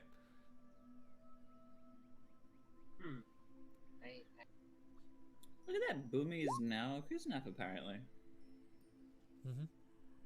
20 for Kuzneth. I need one for Aurora too, Kietrin. They're through, gonna do that. Let me. I have to pull up a sheet. Yep, and then I also need one for you, Mallow, please. Yep. 10. Dexterity. That one. Not that great. Okay. And then for Maddie. Ooh. Okay. So as you guys are walking, oh, and I gotta roll for her. Yeah. Oh, natural 20. Dura seems to be a natural at this. She appears to have done this numerous times. She kind of almost races across without having a problem. You guys start heading across. Kietrin, Boomy, Kuznath, Mallow. Y'all are fine at this until you start looking back to the group. Maddie, who's, shifted to human, is, walking across with 2 legs, but as that's not her natural form as much as the unicorn is, she starts to walk across as kind of like sitting at the back, and as you're going there, Aurora starts walking across too, as suddenly both Aurora and Maddie having weight pressed on the same area, it suddenly crumbles beneath their feet, and I'm going to need dexterity saves from both Aurora and Maddie. Alright. 12, 21. Maddie is able to grab onto the ledge easily enough. Aurora, however, is falling Oh no. down the mountainside a little bit. So I will allow you guys one Oh. action before I say what happens. I'm gonna dart as fast as I can. I'll fly if I need to and see if I can catch her. You would have to fly, yes. I can, absolutely. Okay, you dart to go catch her. Make me a you're trying to grab her, obviously. Make me an athletics check real quick. I just my belt ready to fly as well, but then. Yep. It's right past me. 12. Okay. 12. All right. With Aurora's help, because I rolled for her, because it's this situation here, she is able to grab onto you, and you're able to grab onto her. However, as you go in, you kind of timed it a little bit wrong, and you kind of scrape across the ground a little bit. Okay, it's kind of just it's like that, quick flyby, and you just like basically just tear a little bit, into your skin from a sharp rock. You take 1 point of piercing damage. I rolled really shitty on that. Okay. Yeah. As you kind of like save her, but you are able to save her. Maddie's just hanging there going, "Help! Help!" Okay. I would like to get my rope out and try to make a lasso to throw for her. All right, as you start making the lasso, go ahead, Mello. I guess I'll fly over and help her with her balance. Admittedly, I can't really lift her up with how scrawny I am, but... I mean, you can always try. It's your wife. Yeah, this wife tosser. Okay, strength check, I presume? Yep. It's Like, not a natural fail, but I mean, all right. Let me roll for Maddie, just because I'm curious. Yeah, no, these two seem to be struggling. Maddie can't really pull herself up. Mallow's having a hard time helping it with. Eventually, Kietrin, you are actually arriving back with Aurora at about this point, as Dura looks at them and just goes, 1 minute. And I got my rope ready. Yeah, you're getting your rope ready. Dura's gonna walk out actually at this point to the ledge. Oh Jesus! And with one big hand, lifts Maddie up by one hand, and let's see, hold on. Wow. She effortlessly holds her above and just walks back with her, basically. It just one-handed out while balancing. Okay, to put it in perspective, yeah, no, she literally rolled an 18 plus her athletics as a natural kind of deal. She had a natural 18 on the athletics, And then I can only she, imagine. even with disadvantage with her, basically with her dex check, she rolled stupidly high on both disadvantage to hold her. So I rolled a 16 and a 15. With someone who's similar to me, where Yeah. I'm built with dex, that makes sense. Yeah. She basically helps and just goes, there. Okay, next You're time safe. next time we go across a crest like that, I vote we tie each other together with ropes. So if one person falls, the other people can catch him. Alright. Mm. It's up to you two. You can fly. Hmm. Yeah, don't tie us down. If someone falls and the rope snaps, we can get them. Yeah. Also, I'd like to point out, just for future reference, I have my I want to keep the rope with the grappling hook in it, tied to my waist at all times. So I have a life I can throw out. Fair enough. As you guys start making your way up, again, this guide seems to know every just little nook and cranny just of getting you up there. She's just... You get the feeling if you hadn't hired her, this would have taken a lot longer. But literally within the day, you guys are almost up the mountain. And as approaching nightfall, you eventually start to see lights ahead of you. Oh wow! Is that Zephyra? Yes, Zephyra. That We was here. a fast trip. No shortcuts. Come here long time. No way. Well, I don't think you can go certainly back were that. a great guide, because Yeah. likely we would have been lost easy. No, I don't think you can go back the way you came since we sort of collapsed that one path. Other ways. Easy. Little longer, but it's okay. Fair enough. Oh, thank you very much. No problem. Do we You... keep going, or... Yes, still- I need to grab supplies from Zephyra for trip back. Okay, let's Alright. move on with them. Mm-hmm. And as you guys crest above the edge, what you see before you can only be described as definitely a druidic village. You see various different flat-topped cliffs stretching out. Some are pointed, some here and there, but before you sits like basically almost like a plateau in the mountains, where you do see a large tree standing off on top of one of the spires that leads towards the village offset. And below you, what you see is a very small village of what you could only assume houses about 500 people. As you guys eventually make your way, and you mostly see about half-elves, a few humans, halflings, and, of course, a smattering of tieflings here and there. The homes are not what you're usually used for construction. You're used to, very boxy and angular things. Here, they're more a rounded, kind of almost hermit hole kind of deal, except... It appears to be more of elvish make, where, it moves with the land and stuff like that. It's definitely more permanent than tents, but compared to, the actual construction of a house, you get the feeling a lot of magic was probably used in their construction. As you see people start to come out and greet you. How do you do? A half-elven man approaches you, appears to be in his, 30s or so, and just goes, we are doing very well, thank you. What brings you to Zephyra? We have, we've come looking for the one named, Voice of the Tempest. Keyleth. Hold up. You see him kind of, look a little and just goes, and you are here for her why? We understand she has, powerful healing abilities. We were sent here by Sir Percival. As you say that, they all just go, oh. You see that name does ring a bell with them. They just go, oh, okay. The man just kind of goes like, oh, okay.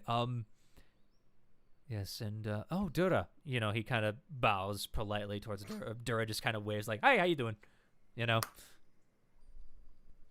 And she kind of starts walking off towards the trading points and just goes, you here, my job done. Okay, goodbye.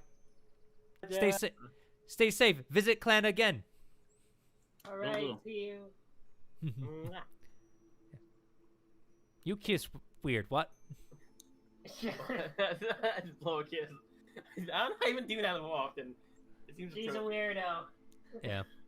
I'm eccentric. What that word?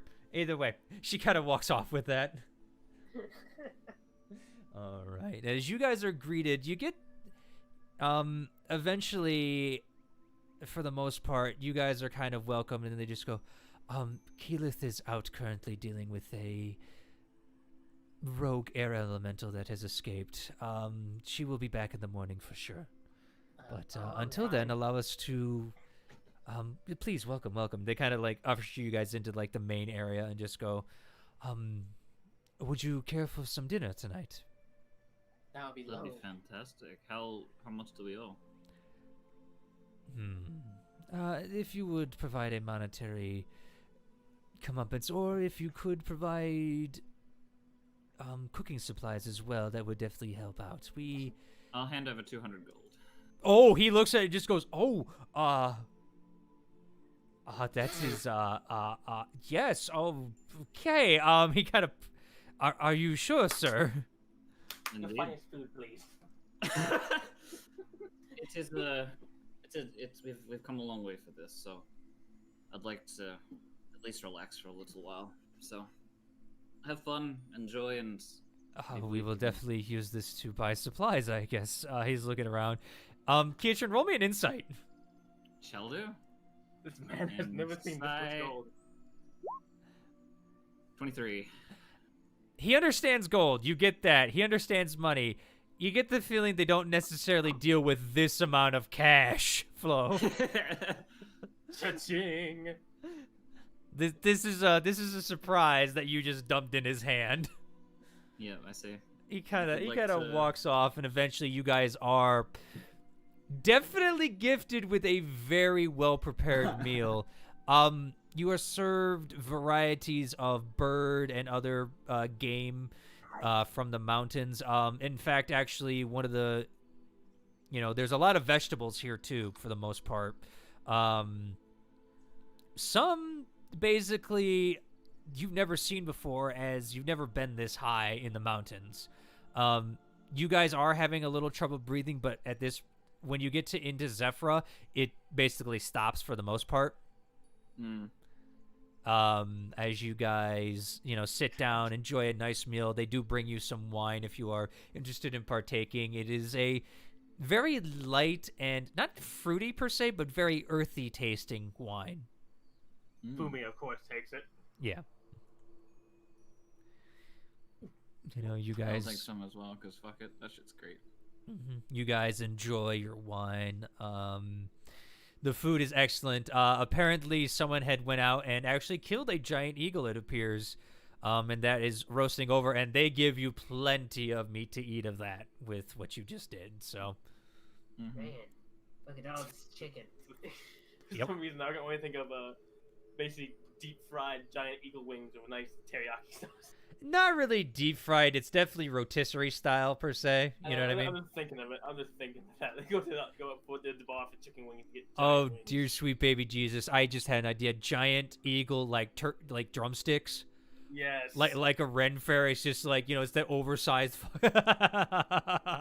Oh no, Boomy just has one of those. She just took one of those and eaten it. fair enough. You guys spent the money. That's fine. They weren't asking. They were offering their hospitalities. Which, yeah, okay. It's very. It turns into a party almost. There's music playing in the background. People are having a good time. You guys learn a little bit that, they grow most of the food up here. They end up, helping to they watch over the gate to the airplane. One of the things you notice is, what do you call it? They start telling of like times of old of like, their leader, how she went out on various quests and stuff like that throughout the Tales of tal'dorei, and they just spend different points of just like praising their leader kind of deal, and just saying, if you're here to meet her from Sir Percival, you guys must be pretty big out there. yourselves or something like that. It's a very interesting party. We helped deal with something in Westrun, and in return, Percival said he'd try and get in contact, so that's why we're here. They kind of, you see the man nod and just go, very well, we can definitely help you out with that. I'm sure Keyleth will be happy to see you, especially if you bring news from Lord Dorolo. Hmm. A You town said got you- destroyed. Hmm? That town got destroyed recently. That's some pretty big news. Oh, Do you know Westrun? let's see if this man has traveled outside of, here.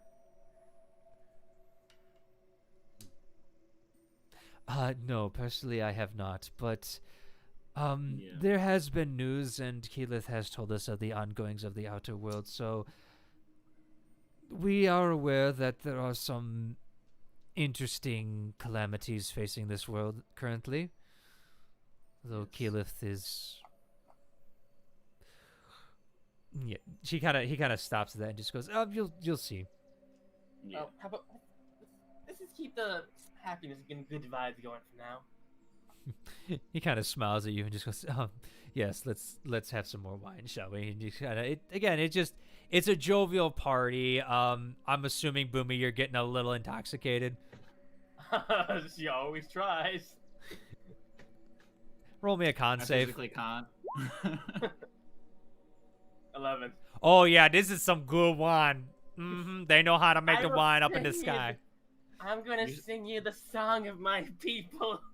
Oh, no, You somehow can withstand dwarven wine, but when they make the light stuff, you're like, whew, that shit's heavy. I was like, what? This is druidic wine. This is the good. This is the good kush. Oh. That's the herbal.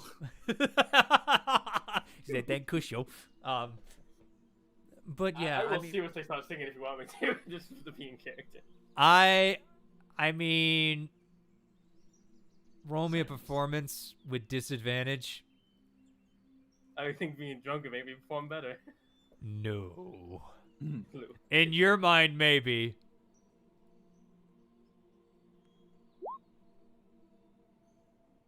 17. It's okay. It's definitely a drunken slurish kind of deal, but it ain't no what do you call it? It ain't no Vicky. Never gonna give you up, never gonna let you down, never Does gonna anyone mind run if I use around silent, and desert you. That's up to you, Hold on. Kitron. I know, he was asking everyone else, but like, does anyone mind if I silence her? Because that's... It's okay. I've heard better, in all honesty. You ever heard of a man Oh. named Scanlan Shorthalt? I know. Can't say I have. Oh, that man could sing.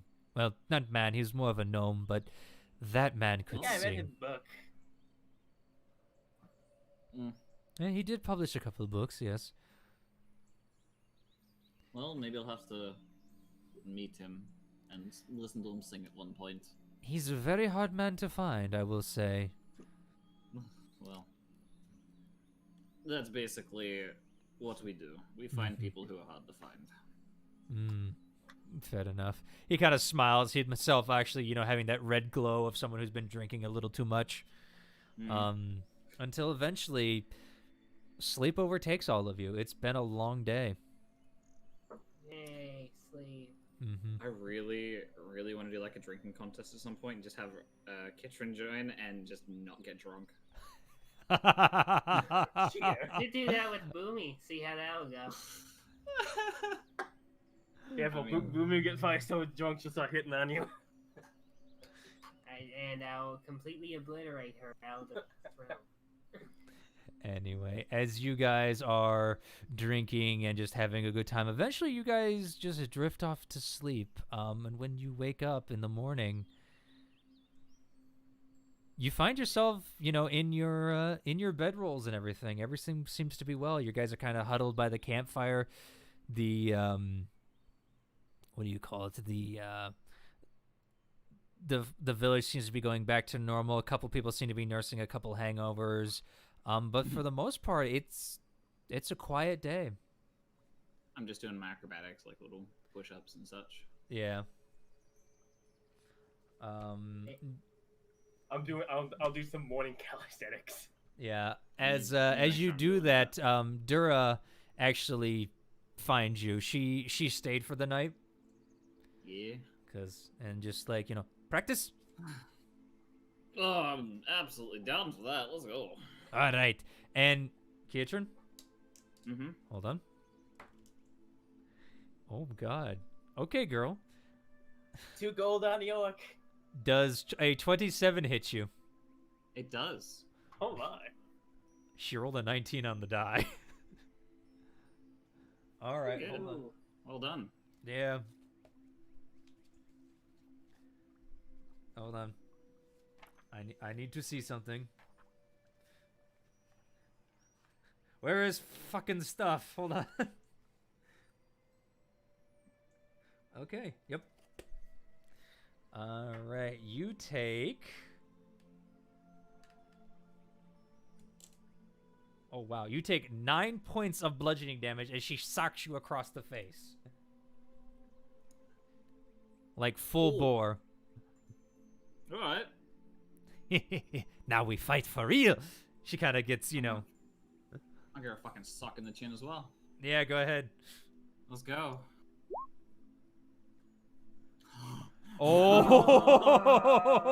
Oh, natural All right. 20. Girl. She's just a girl. Oh my god.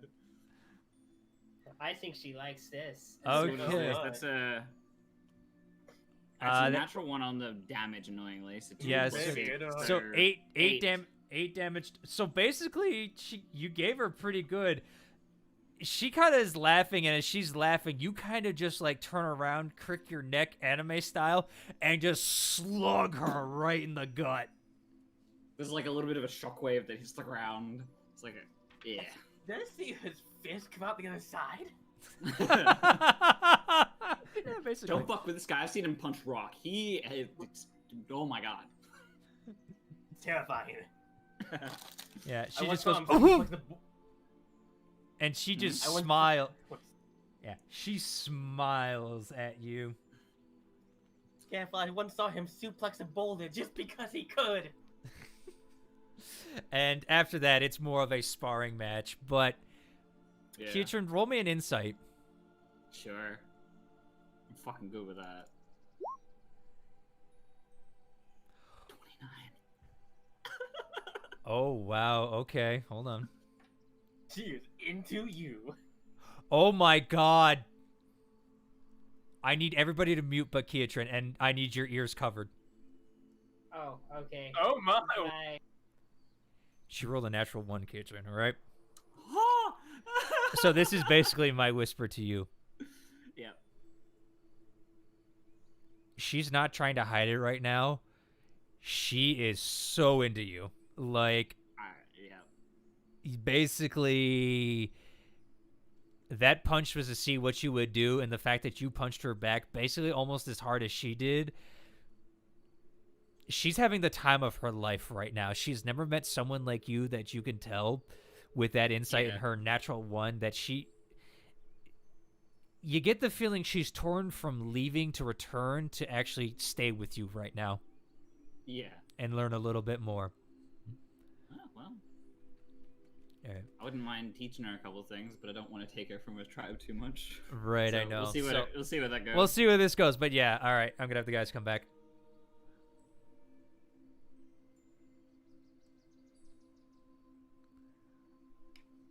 They're not paying attention.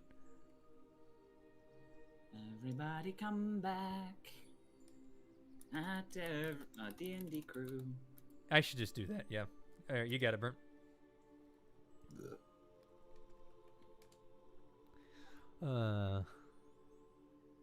There's the mallow. Boomy. Hey, Boomy. Come on, promise it'll be Fan. longer. Yep. Yeah, so I may have caused internal bleeding. Yep. Oh. May have accidentally killed her. Yeah, basically. All right. I Well, go while to the walk. Boomy has gone for a walk, apparently, basically, you guys have the We got run. sent off the mountain with the fucking shockwave. Mm-hmm. There's Fen. I didn't hear the ping. Sorry. It's all right. Yeah. Thanks. You just see them sparring. Beating the shit out of him. May have caused internal bleeding. Yep. Weird. Yeah, they just they're both. I mean, she's smiling like the devil. Kitron hasn't had a good sparring match with someone like this before, so he's also pretty excited. Well, I hope you two didn't destroy your innards. Does anyone know if Keyleth is back? You see the same half-elven man come up and just go, she should be returning sometime soon. I can go look for her if you would like. That's fine. Oh, we'll we'd wait. appreciate that. Yes. By the way, I don't believe we caught your names in the festivities last night. Oh, right. Okay, so, my name's Mallow. Pleasure to meet you. Here's Ketrin. Oh, ow! Get back here. Okay. And the green one here is Umi, or I guess she Luafe. likes to be called Luafe. I'm trying to go back to using my actual name these days. And we also have Maddie. And there's Kuznap and Aurora. Very nice to meet you. My name is Garrett Summerstone. Here it's type it down, please. Hello there, Garrett. I almost spelled it Sumerstone. Wow, fingers, come on. Assuming at the thought. Sumerian. Garrett, Sumerian. Okay, thank you. He's like, all right, I will go see if she's there. Alright, we appreciate it. We'll be here. I can't, so, Aurora and Kuznap, are you excited to get your wings back, hopefully? They kind of nod a little bit. I'm a little nervous. Actually, while we're waiting, and while we're together, Kirsten, you about done over there? One more. Okay. Okay. Yeah, you guys kind of sock, and she kind of pats you a little bit and just goes, good fight. Next time, yes? Indeed. She kind of Very smiles. talented fighter. Me try. You succeed. Damn. Alright. So what's happening over here? Well, Oh, you're gone to go find the woman we need to talk to. Yeah. Dozens. And I wanted to mention something, actually. Actually, night before last, when we were camping, something happened when I was sleeping. Oh, really? What happened? Oh. Somebody contacted me through my dreams. Hmm. Okay. Was it Hopefully it Thymal? wasn't anybody. No, it wasn't Thymor. It was a person by the name of Vix. I mean, Oh. I don't know who they are. They are apparently the person who has my mother. Are they asking? Are they holding a ransom or something? No, they're not. No. They said we can come collect her anytime, though he may or may not want something in return. Well, there's always something in return. You don't get something for free. I What mean, you said, maybe it's a favor. Like, He is not a friend of Thymor, at the very least, from what he's said. Well. Do we know where they are? Well, we only know that Maddie knows the general location. Well. At the very least, we know your mother's safe. We can. Yeah. Safer than before, at least. Yep. Yeah. Well, if that's the case, perhaps. And also, He also said he was gonna look in get some extra information on Thymor's movements for us. Because I fed him more information on what Thymor's been up to. Okay. Oh, okay. Well, then there absolutely is going to be a trade at some point. Yeah. Well, if they got the hold on to him, I think it's safe to say that she's in a good spot right now. I, at the very least, like to confirm it. And See her we'll in person. see her in person soon enough. Mm-hmm. Though we do know who to mainly focus after we get these dragons their wings back. Yes. I am satisfied that she's not in immediate danger. Though I don't entirely trust this Vix. At the very least, he's not Thymor. I think there should be more trust going around. I mean, It's hard to trust. you trust us? Yes. That's a good thing. But Do you Very trust well. me? I mean, yes, we trust you. Sure, I it asked can be a you. bit rambunctious. I asked you in particular. I trust you. Okay. Just can't always agree with what you say all the time. Well, I can't always do what you say anymore. Oh, well, that's a good thing. Back to jovial tones. I can literally spell something on you. May not like it. Now that there are no trees above, I wonder how far I could send you up the mountain. That sounds fun. Oh my goodness, I just realized. What? I still have Vicky's glider. I never gave it back to her. It's in the cart. It's broken, but I have it. Well, Yeah, actually, Boomy, speaking of that, is you guys are kind of waiting around. You see actually people get like this, what I can only be described as, you know, those like wakeboarders like that surf like on the coast kind of deal, but have like the Yeah. giant like glider and stuff like that. it's like an avatar thingy. Almost, yeah. Kind of. Hold on. Basically, the only way I describe it is there's two giant wings like on the bottom that come to a point, and like the person kind of rests on it, and you see a bunch of people just like take these vehicles and just jump off into the wind and just go flying through the air through the mountains. That looks fun and dangerous. Mm-hmm. Flying is dangerous. You fall, you're dead. I've never flown before. Yeah, I flied and fell before. Oh, Yeah. you know how that went. I mean, I've flown before, but I've never flown like that before. What? Alright, should we go look for this Voice of the Tempest? We're supposed to wait for the guy to come back and tell us if she's there or not. Oh, Well, I thought you said that we had to go look for her. No, the Garrett. Yeah, so we The got guy you- talk here with boring topics and everything, you know. Fair enough. Well, I'm gonna do a couple more push-ups because I can. Fair wait. enough. Right.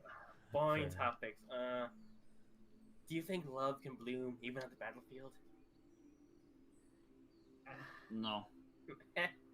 That's too romantic. That's What girl can't enjoy some romance? maybe, I don't know. Maybe think about it when you actually do get a special someone.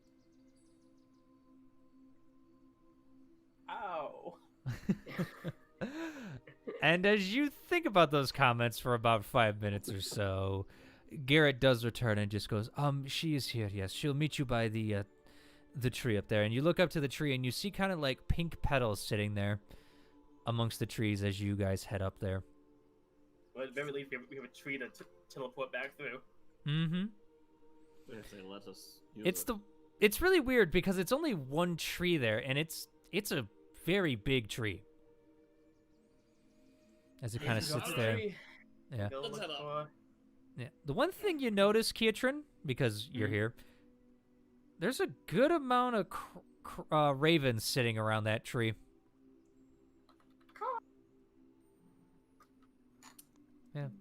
being very quiet and not watching.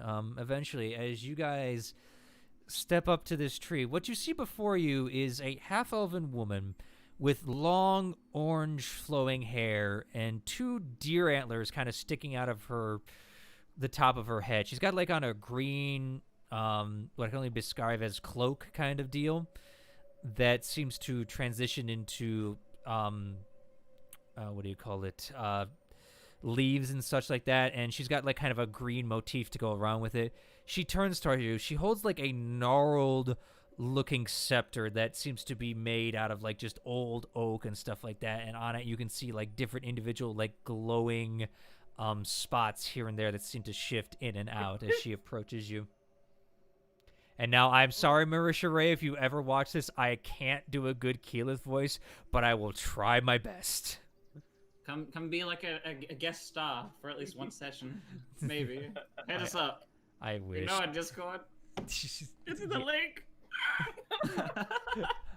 If only, but she kind of agrees to it and just goes, hello, I'm the voice of the Tempest. I'm Keyleth, yes. How can I help you? Oh, wait a minute. Wait. You're the one Percival sent, yes? Oh, That's yes, the one. we are the Yes, ones. I am Luafe, and this is Kitrin, that's Mallow, Maddie, Kusnaf, Aurora. Did I miss someone? I don't think I did. I think the salamander. Oh, Jeffrey. Okay, yeah, Jeff. Very nice to meet you. Okay, so yeah, you said she looks around and I'm gonna insight with her. Yeah. Those two must be the dragons. Two she pointed at the wrong two people, the right two people. She points to Aurora Kuzneth. Yes, Yep. that's them. Kind of Come a on, dead Kusnaf. giveaway with the whole motif there of colors. Yeah. The slim shifts back. You can, show them the issue. Show them the damage. They transform and she just goes, ooh. All right, now, first things first, do you folks have the wings with you? No. No. They sadly Wait. were not with them when we managed to save them from them. All right, well, I can definitely try to heal it, but without the wings, this may be a little harder than with it. I think by this time the wings are probably some bones. I'm happy to pay whatever needs to be paid. It's not so much of paying, it's more of just what the spell demands. Money is no object. Again, not to looks at you and just with kind of a sterner face, it's like, this is not about money. This is about working magic into a way that this works for them. I don't know. Anything you Well. need us to do to help? I need you to sit back and not interrupt me. Okay. Lumi does that. I'm gonna go sit down and just... I'll meditate. Okay. Val just sits down and I guess prays. Hopefully it works. Okay. 1 minute.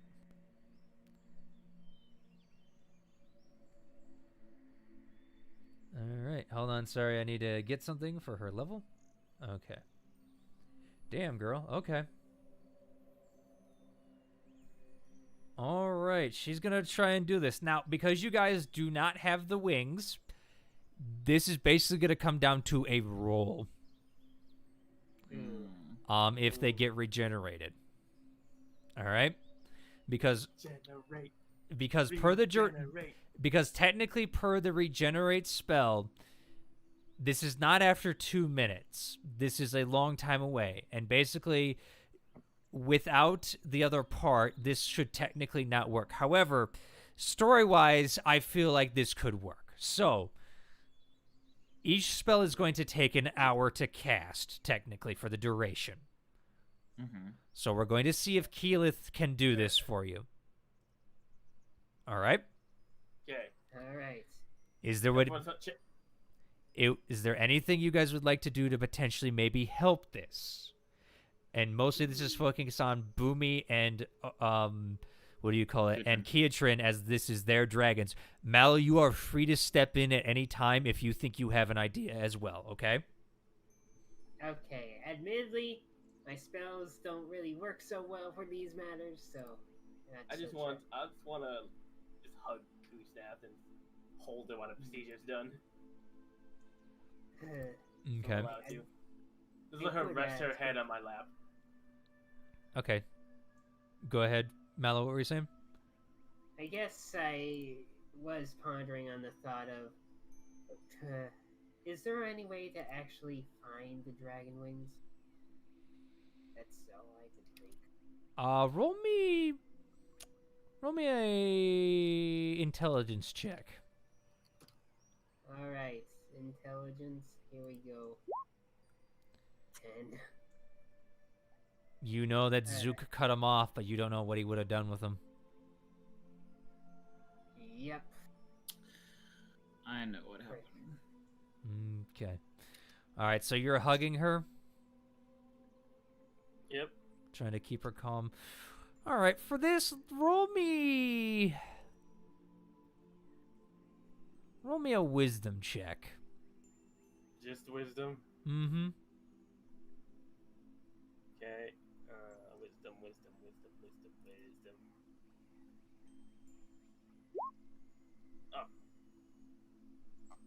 20. I don't know why I have it set like that, but I had 20. Yep, you're fine. All right. All right, you definitely feel Kuznath calm down, definitely, as this process is about to begin. All right. I want to hum to her little lullaby that my mother used to sing. Mm-hmm. Just do that while just humming to her and holding her. Okay. And as you hum, the magic that Keyleth weaves out of the basically just what you can only guess is basically very earthy magic, druidic magic, basically. But I can say Primordial evil. it's kind of primordial, but it's also with a hint of druid. She kind of starts casting this spell and holding the spell onto her for over an hour, and bit by bit, the nubs on Kuznath's back start to grow out long and fresh. You start to see tendrils of spikes, pop out here and there that form into the fingers of her wings. Until eventually, Kuznath regains her wings. I rolled a 7 and a 16. And plus what stats I'm going off based on this, Kuznath got very lucky.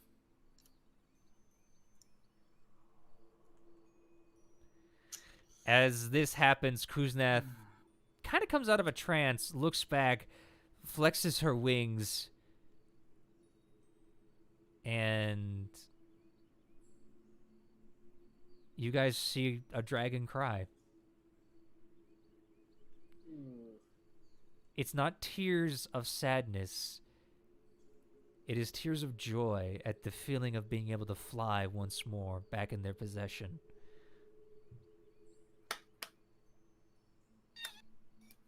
Yep. All right, but Kuznath waits. Because now it's time for Aurora's turn. Alright. This is gonna be big. Kitron's gonna go up and attempt to just make sure that she's also calm. He doesn't really know what else to do, but he's just smiling, being like... Okay, you're going to kind of try to do the same thing? Yeah, here we go. Give me a wisdom check. Wisdom.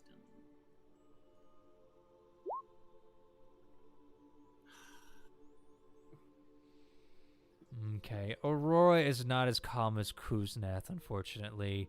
She seems to be a little more stressed at this point.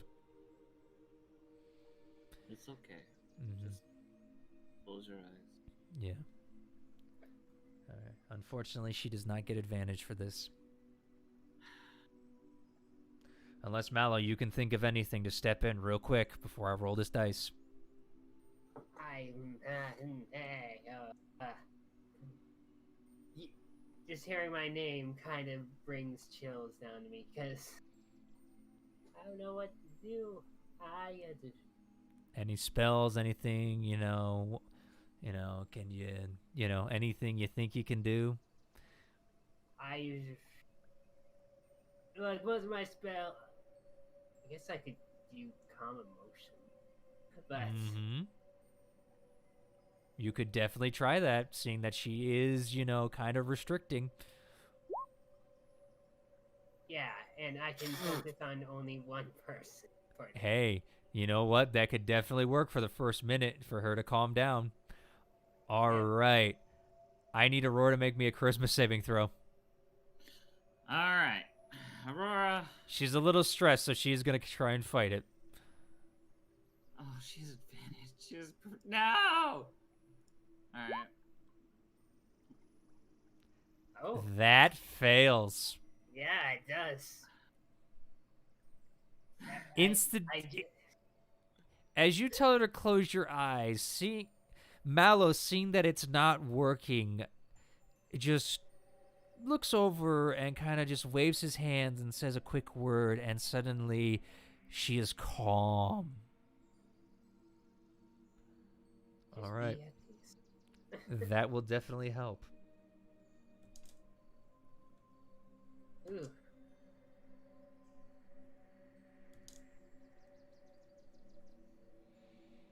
Glad.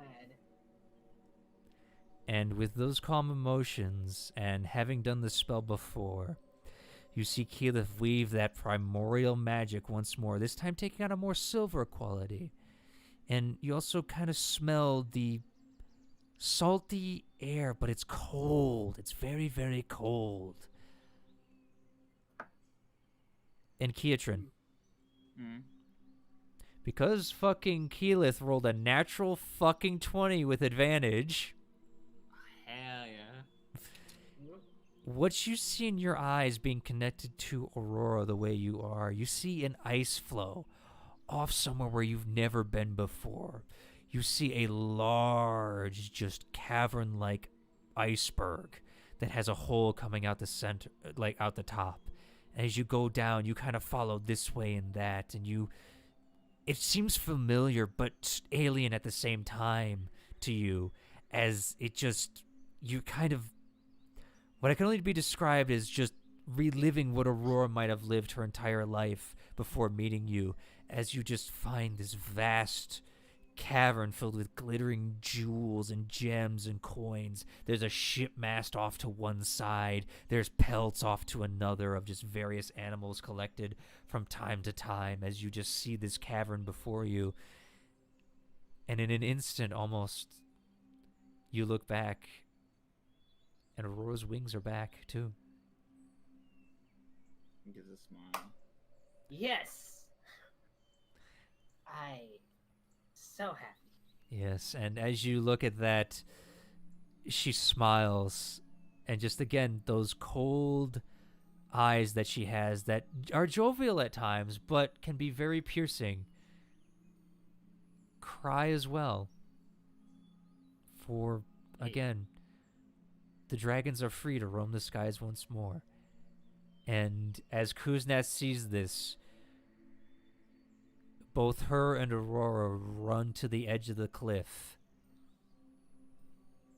and take off flying. It's okay, the gods. Yep. As they take off flying in the air once more, on what can only be described as their wings of freedom. And with that, ladies and gentlemen, we're going to end that episode here. Yay! As you guys have completed a main story quest now, finally, to get the dragon's wings back. Oh, finally. You guys level up to level 12. Oh, hell yeah, let's go. Let's roll some hit dice! All right. Oh, I get some real good shit now. I just remembered. 9 for Keatrin, nice. Oh, Boomy, I'm so sorry, 7. Wait. We're level 12. Yep. We get APIs, don't we? You can, which we'll go over that if you put it into something else. Okay, we'll figure that how that works out. All right. 9. 9 for Mallow. Nice. Okay, so you guys get that. I'm gonna let Maddie roll her own HP, but yes, you guys got your dragon's wings back finally. It only took like well over a year of real time to do. Yeah, but about damn time, huh? Yeah. About damn time. Now we can finally do aerial assaults again. Yep. You don't know how happy those dragons are. Right now. I feel it. Yeah. By the way, just as an FYI, I tried to. They fucking scolded me for it. just as an FYI, I know that's not how really the regenerate spell's supposed to work, but fuck it, I felt it was nice. You know what? Look, you're the DM. You can Yeah. change things for the sake of story. Actually, I looked over the regenerate spell. That is how it's meant to work. Right, but it's after 2 minutes, supposedly. No. And this is where I thought I was wrong. Similar to how Vicky lost her hand, they regenerate within 2 minutes. It's not you have to do it within 2 minutes. It's they are regenerated within 2 minutes. Ah, damn those commas. Yeah, it's a gray area, but fuck it, I don't care. All right, if people want to, you know, asinine me for it, you know what? I'm the DM. I'm making my own call on this one, and you know what? It fits the goddamn story. These players have been working for this shit for a long time, and I've thrown stupid stuff at them. Let's have a good episode, shall we? Yeah. Because if I'm not mistaken, We got a lot of shit done, actually. We really did. I really enjoyed that. There wasn't combat, but I mean, you guys could have totally ignored the orcs and everything, but you didn't. I was straight up not like I don't want to deal with these orcs right now. I want to make sure that they get the fucking wings. Then we let Mallow take the lead, and we got the orcs. Yeah. Well, Malloy needed to take the lead. He doesn't do it often enough, and I'm like, just let him do it, and he did, and it went places I didn't think it would go. So hey, good job. I thought it was good to develop him a little more too, and he has I don't know, he doesn't do well with speaking to others often, so. You mean strong, independent women? Yes! Women are difficult to talk to. He was just staring at this big woman and was just like, oh, she could vorm. Not now. I'm gonna sit on you. You wouldn't be able to escape. Okay, so, Zorn, Yes. can I smite these two? evilly scheme a plan to murder Kitrin? You can talk to me afterwards if you really want, but until then, speaking of Kitrin, where can we find you, my friend, aka Burn Sonic, the man who loves to play Gunfire Reborn and now Risk of Rain 2? Oh, I'm going to play a lot of Risk of Rain 2, I'll tell you what. You can find me over at Twitter, at Burnt Sonic, obviously, with an underscore between the Burnt and the Sonic. You can also find me over at Twitch, at twitch.tv/Burnt Sonic, no space or anything there. And you can also go find me over at for Affinity, that is NSFW, so look at your own discretion. Fair enough.